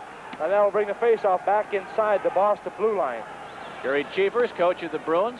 A couple of years ago when Boston had that so-so season, he was a rookie coach. But coaches, like anybody else, get better and better every year. Well, that's what Nate said. You know, the fact that he played goal certainly has been instrumental in the defensive style that the Bruins have implemented this year. And he has learned a great deal. It's a very tough chore to go from being a player to being a coach, especially in the best leagues, the National Hockey League. One of the advantages that Cheevers had recently is the fact that Bruins have changed so much personnel. He's no longer coaching the same guys that he played with in a lot of cases. Well, yeah, sometimes that can help, sometimes that can be a disadvantage. We've got a penalty coming up here now, and it's an elbow call going against number 21 of Boston. And Palmer's getting the gate for elbowing Freddie Baird in the boards. Nice broadcast comes your way from the Boston Garden. Royal O's Isuzu, where we're trying to make life better, is proud to introduce the new Isuzu line of pickup trucks. Rough and tough, smooth and clean like the North Stars, Isuzu trucks are rugged enough to do the job, and some models offer the longest bed, highest payload, and highest fuel economy in their class. Royal O's Isuzu invites you to test drive an Isuzu today. Sale priced as low as $55.55 at Royal O's Isuzu, 1469 University Avenue, across from Ward's in the Midway in St. Paul. Well, that wasn't Palmer. I thought there was something wrong. It was Keith Crowder who picked up that elbowing call. He made the official, Brian Lewis, made the call over that way, and I thought he was looking right at Palmer when he made it. But anyway, the penalty goes to Keith Crowder of Boston, the 9th penalty, and that evens things up between these two teams for 27 minutes. An elbowing call as he took Freddie Baird heavily into the boards. Boston at home this year, 15 wins, 3 losses, and 3 ties. The Stars away from home are 10-10-2. That's a 2-line pass. The crowd didn't understand the call. The crowd doesn't have to understand the call. They don't like it. He's not all that fond of it either, but he's not letting it throw him. Looks a lot better with his head out of the basket, doesn't he? Remember when Glenn was going to put his head in the basket? I remember only too well. February 26, 1981, 406 minutes of penalties between these two teams. I asked Glenn about that the other day. He said, Jerry and I are good friends now. He says, that's all behind us. Hartsburg and Roberts manning the points for the North Stars. Smith, Jordy Douglas, and Willie Plutt up front. 14,685. 10th sellout of the year for the Bruins. Stopped by Peters, back behind the goal, off the glass, kept in by Hartsburg. Broken up by Milbury, picked up by Middleton. Middleton for the Bruins. Working against Bobby Smith. Smith rides him out. Crowd wants a penalty called. Krushelnyski just missed Milbury. Milbury heading back the other way, off for O'Connell. Good defensive play by Bobby Smith. 1 minute, 22 seconds left in the penalty time. Hartsburg back behind the goal. Once again, Minnesota employing 2 defensemen on their power play. Into the Boston zone it goes. Milbury and Plutt. Bobby Smith. Centering pass, broken up by Milbury. Now Krushelnyski. Stopped by Hartsburg. Now Krushelnyski works it out for O'Connell. 2-on-1 with Middleton. Back is Roberts. Middleton tried to roll it across, and Roberts breaks it up for the North Stars. Off for Smith. We've reached the 9-minute mark of the final period, still tied at 2. 45 seconds left in the penalty time to Keith Crowder. Giles. Whacked at by Milbury. Giles goes in deep. Pad save by Peters, and the face-off in the Boston zone. 29 seconds left in the penalty call against Crowder. Milbury and Cicerelli having a few words. We have to mention also the Make-A-Wish hockey game coming up at Roseville on Friday night at 7 o'clock, and many, many people will be in attendance who perhaps are not very good hockey players. However, will give you an opportunity to come out and see how well they do as experts for this game. John Gilbert will be there, Bob Utek, Dan Stone King, yours truly. Bob Kurtz is chickening out on that one. Rob Lear, Bob Bruce, and for the other team, they have Jesse the Body, Mr. V, will be there. And also, we'll have Wendell Anderson on our team. And the other team will also feature Scott Ledoux and Stu Voigt. So that should be an interesting time for Make-A-Wish of Minnesota at Roseville on Friday night at 7 o'clock. Call the Roseville Ice Arena if you'd like some further information on it. For a very worthy cause. Back now for Maxwell. Across now for Tom McCarthy. Tommy Mack over to Giles. Giles takes the shot, was deflected by Young, and a save by Peters. Nice save by Maxwell. Nope, didn't do it. Had a Gopher basketball team could use a couple of guys down there. I thought he was going to dunk it there once he got grabbed onto it. Doesn't look like a basketball player, though, does he? Watch the position of Timmy Young here. Good shot by Giles. Timmy Young right in position, the puck a little bit high, and as a result, the puck slowed down considerably when Timmy tried to knock it down. 10 minutes, 30 seconds left in the game, tied at 2, 16 seconds left in the penalty time to Crowder. As you look at Pete Peters at the other end, Gilles Melas was fixing his stick a little bit. Too much tape on there. Too much weight. Young, Cicerelli, McCarthy up front, Giles, Maxwell on the points.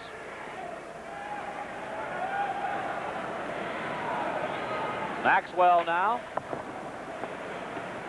Off for McCarthy, back for Giles, back behind the goal for Cicerelli. Now Park moving in, 1 second to go in the penalty time. Boston back at full strength, coming out of the box with Crowder. Crowder goes after the puck, and offside on the call, so we'll go all the way back the other way. Tonight's broadcast comes your way from the Boston Garden. There's something new on your FM dial. You got to know when to hold up. FM Country, K102. Could I have this dance? K102. More of your favorite country music in stereo with less talk and fewer interruptions. Come on in, baby, take a coat off. Come on in, baby, take Less talk, fewer interruptions, and more of your favorite country music. The new FM Country, K102. Bob Kurtz, Tom Reed, back here in the Boston Garden. 10 minutes, 8 seconds to go. Stars 2, Bruins 2. Stars trying, believe it or not, a couple of years ago you wouldn't have believed it, for their 5th straight win here at the Boston Garden. Boston can't beat the Stars here. Here comes Eves, going back the other way. Say that. Takes the shot. Peters makes the save and holds on. North Stars are doing an excellent job of checking tonight, of staying on top of the play. They really seem to have got something going here for him right now. Mike Eves takes a look. He fires a puck, trying to use the defenseman as a screen, but Peters goes down, grabs onto it just as it comes to his right shoulder, forcing a face-off just to the left. We've passed the 10-minute mark here in the final period. Stars and Bruins deadlocked at 2. Out to center comes Crowder. Stick save by Melas.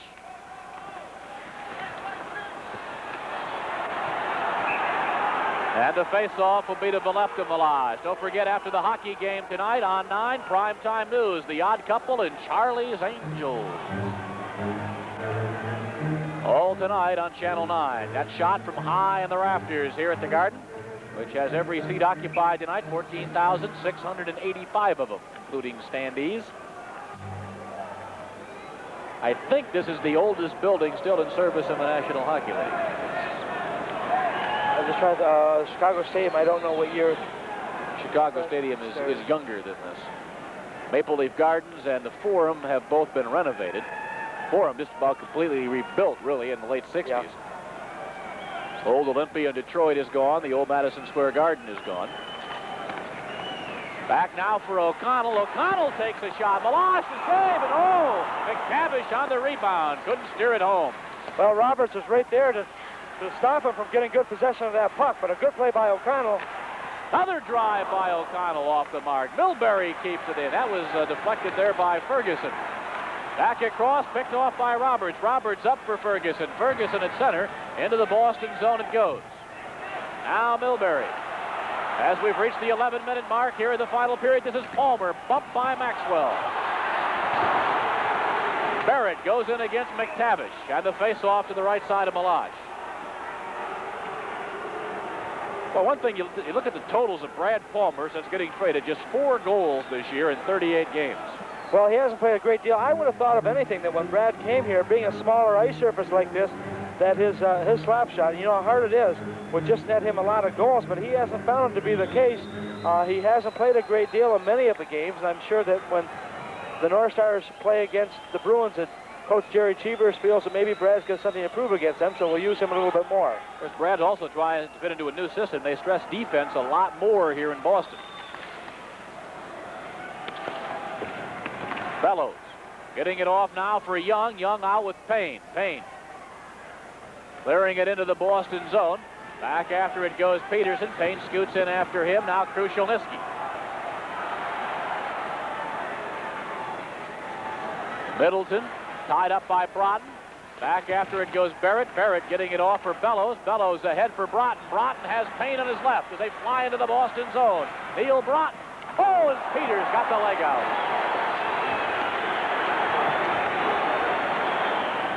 Back into the Minnesota zone with Maxwell after it.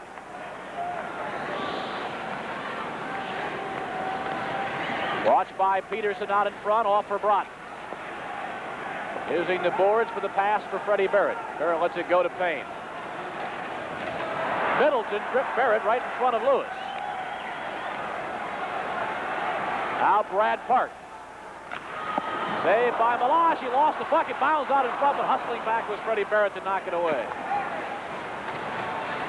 So often the goaltenders seem to lose that puck when it goes high in the air after the save. Out in front, McTavish centered it. Now Bork takes a drive, and Meloche makes the save. Peterson out for Bruce Crowder.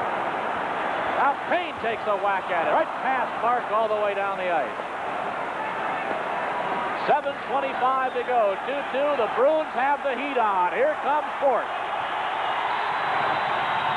Dumping it in. Roberts goes back for the North Stars. Gordy Roberts off now for Ron Priest. Priest out for Bobby Smith. Smith with Payne, or with Plutt rather, dumping it into the Boston zone. Peters out for a skate. Smith comes up with the puck out in front. Priest scores! Ron Priest on a centering pass from Bobby Smith. And there's that dance once again. But once again, Peters is out of the net. He goes into the corner. Bobby Smith had made the play into the corner. Now he circles in behind. He picks up that loose puck. Peters is still way out of the net. Look at his position. There's Ronnie Priest. There, he's being checked by number 32, Bruce Crowder. But Crowder not able to get to him, and the North Stars have a 3-2 lead. That goal comes at 12:56 of the third period. Priest is 4th of the year. Bobby Smith will pick up an assist. 12:56 the time of the goal, and here come the Bruins, and they try to tie. Been a great hockey game tonight in Boston. Priest up with the puck now. Priest shadowed there by Crowder, getting it out to center, and Brad Park. Watched by Platt, off now for Bork. Tipped in by Crowder, stopped there by Meloche. Back after it, Roberts. Kept in by Park. North Stars say Park won that puck back across the line, and Crowder scores. Bruce Crowder beats Meloche. The Stars are claiming that Park brought the puck back across the blue line. Let's see if we can see. Oh, that was just a little bit ahead, but watch where Crowder is. He's in the slot. He takes a pass perfectly, and without stopping the puck, he just rifles one over the stick glove of goaltender Gilles Meloche, and it's tie once again at 3 apiece, and that goal comes at 13:28. Just 32 seconds later. 2 seconds later, he scores the goal. Right. For Bruce Crowder, his second goal of the night, his 11th of the year, and we start anew with 6:32 to go. And this old building at North Station in Boston is a rockin'. It sounds like all the trains are coming in right now. All the rats under here aren't going to be able to sleep. That's right.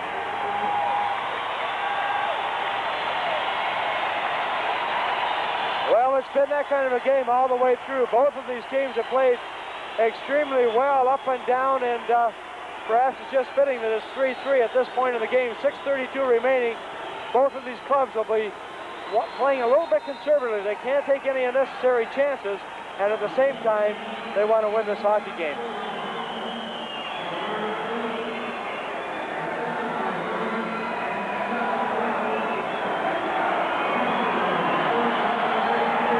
Trying to get the scoring on both the North Star goal and the Bruin goal, but you can't hear with the crowd going here as Maxwell now has it for Minnesota. Back behind the goal goes Maxey. Coming out now, picked off by Keith Crowder. Keith Crowder puts it behind Palmer. Palmer, a blast. It hit Young. Up with the puck now, McTavish. McTavish hands it right to Young, and the Stars break out. Young. McCarthy on the left, Cicerelli on the right. A long shot from center ice, saved by Peters. Bilberry now for the Bruins. Coming out now is Keith Crowder. Keith Crowder ahead to Craig McTavish. He runs into Giles and was sprawling on the ice. Head cracked against the ice, but luckily he had the helmet on. Well, he was really hit heavily by Giles and went backwards, as you mentioned. Thank goodness for those helmets. Ferguson Park on the assist by Crowder. So Ferguson Park pick up the assist on Crowder's second goal, which tied the game at 3. Backhanded in, and an elbowing penalty coming up against Keith Crowder, who bumped Dino Cicerelli. Stay away from him, Dino. Let him take his penalty. Hartsburg, the captain, moves right in. Now Young also telling Dino, stay away, as tonight's broadcast comes your way from Boston. Come on, one more. No. The championship of the entire civilized world. I'll pass.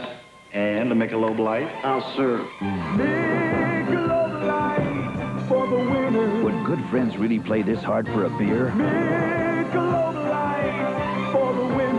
It is Michelob Light, the rich, smooth taste you can compare to any beer you like. I thought you were tired. Nope, just thirsty. Michelob Light. Well, Keith Crowder picks up his second penalty in succession for elbowing at 14:29.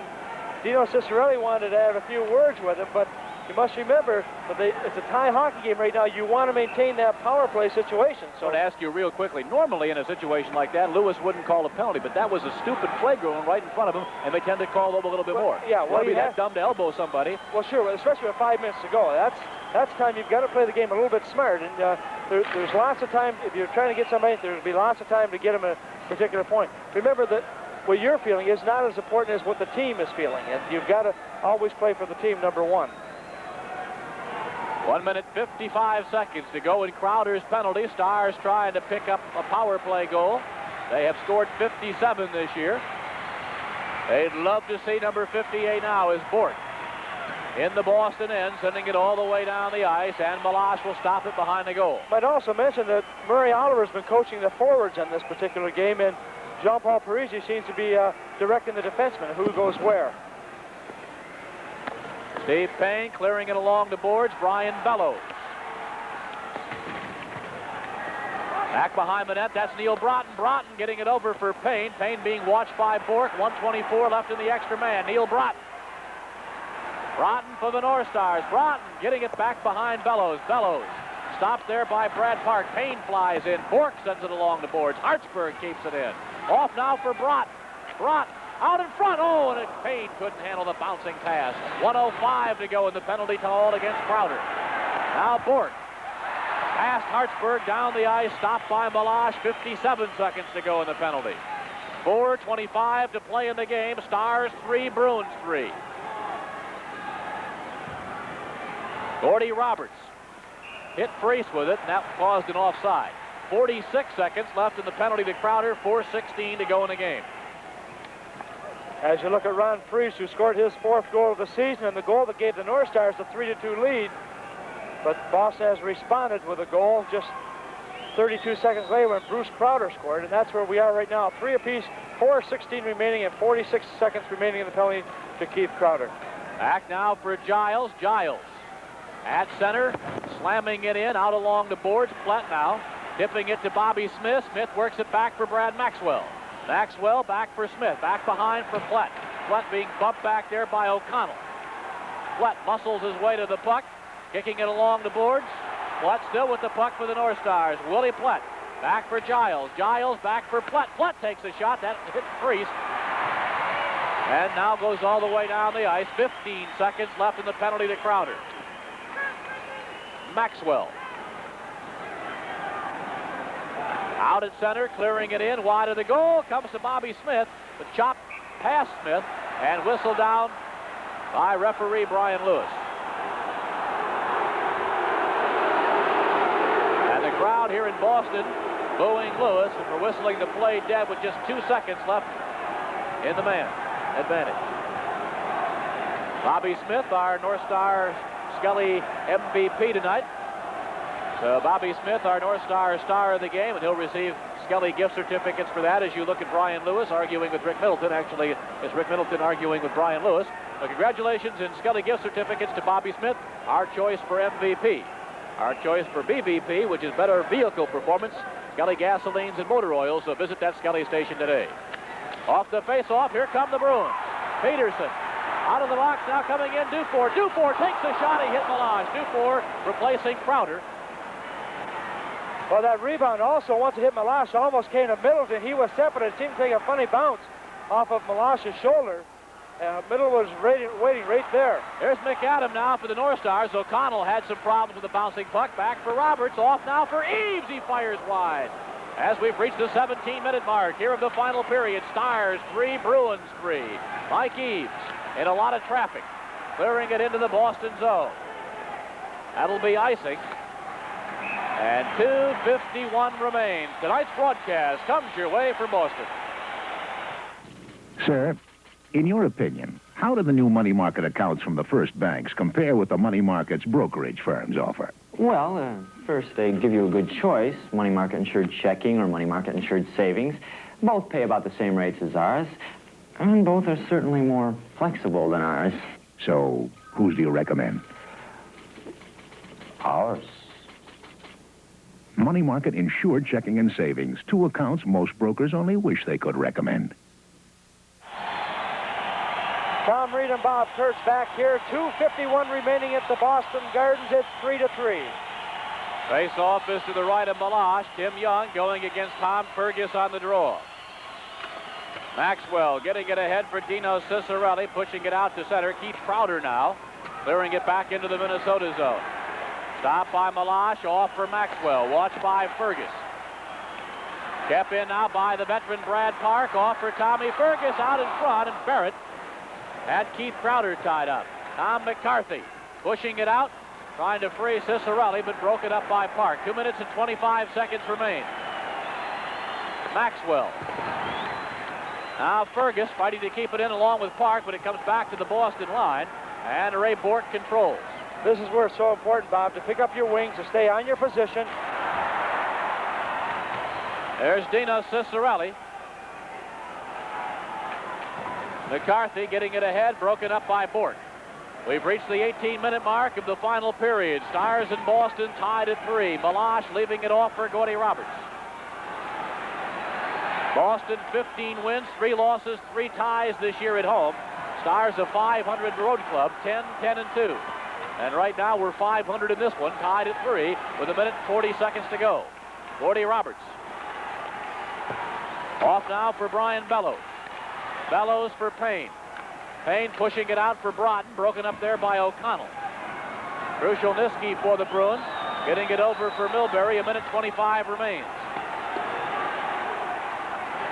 Craig Hartsburg off for Payne, tied up by Middleton. Swept free by Hartsburg, past O'Connell. Back now for Barry Peterson. Peterson over for Milbury. Back into the North Star zone it comes. Swept along the boards by Giles for Steve Payne. Payne sending it high in the air, back down into the Boston zone. And Bork goes back for the Bruins. Less than 1 minute to go. We're tied at 3. Ray Bork for Boston. Bork for the Bruins has a full head of steam coming into the North Star zone. Bork Centering pass. Stopped first by Maxwell. He gets it back, though. Bork playing it into the corner. Maxwell up with it. Watched by Middleton. Middleton for Boston. Centering pass out in front. Puck is loose and finally coming up with it. Payne with 34 seconds left. Payne getting it off for Bellows. Bellows, a drop pass. Payne picks it up. Peters makes the big save. Here come the Bruins back. Krushelnyski falling down. Bobby Smith falling on the puck for the North Stars. Whistled dead by Brian Lewis with 18 seconds to go. Well, both teams getting some excellent scoring opportunities end to end. And it's been that type of a game. Both of these teams have put everything into it. You'll watch the pressure in the Minnesota end right now from an end shot here. Middleton, who has just played superbly for Boston since coming here. There's the play right there. You see Giles, a hit of skate came right back. The puck laid loose there. Steve Payne makes a good play here because Payne makes a good play, bringing the puck out. Then he comes back in and he gets a good shot right here. Now watch this pad save. It looked like that puck was labeled into the glove side of Pete Peters in the Boston net, and now there's been a timeout called. I'm not sure which team called it, but the face-off, when play resumes, will come to the right of goaltender Gilles Meloche.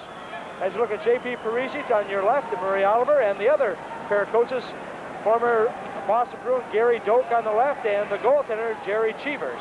The other assistant coach, by the way, for the Boston Bruins is Jean Rattel, who had a illustrious career with the New York Rangers and the Boston Bruins.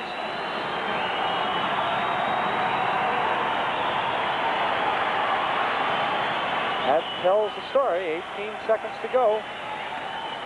A number of banners hanging from the rafters here as divisional champions, Stanley Cup champions, dating back to 1929, the year that Bob Kurtz was born.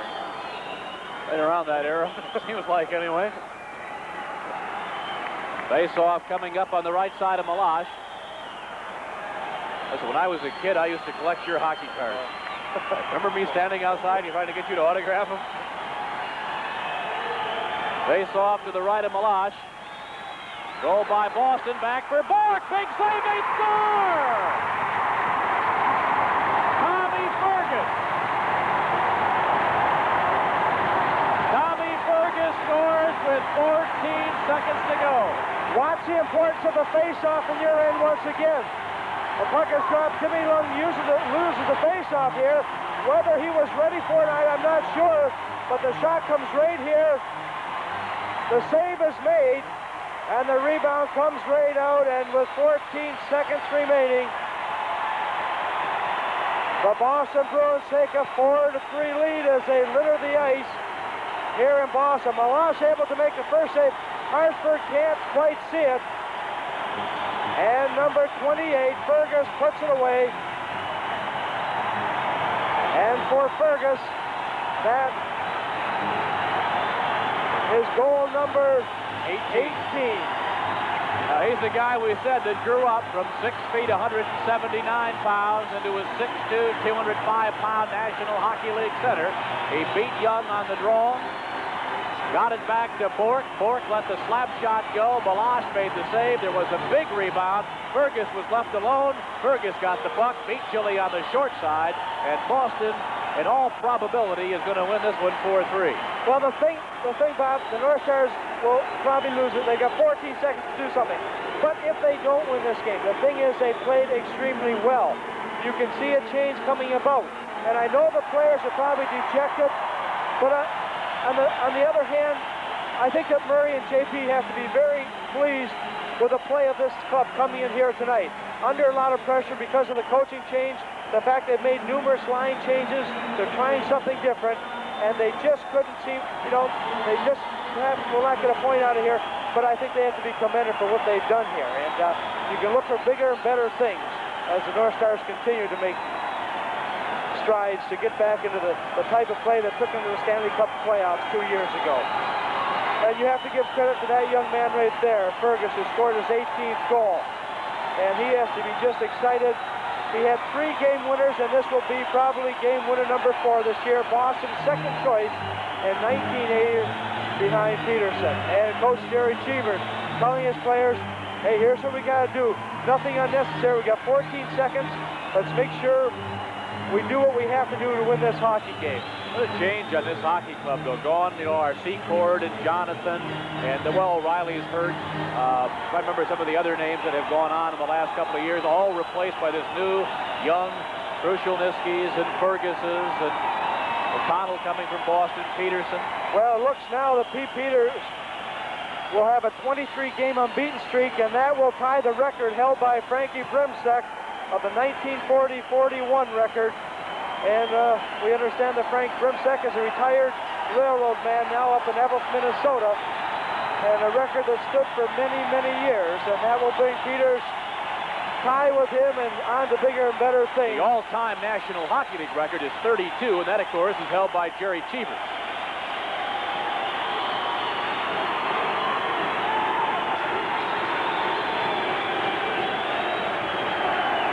Roberts now backhanding it in. Just 7 seconds remain.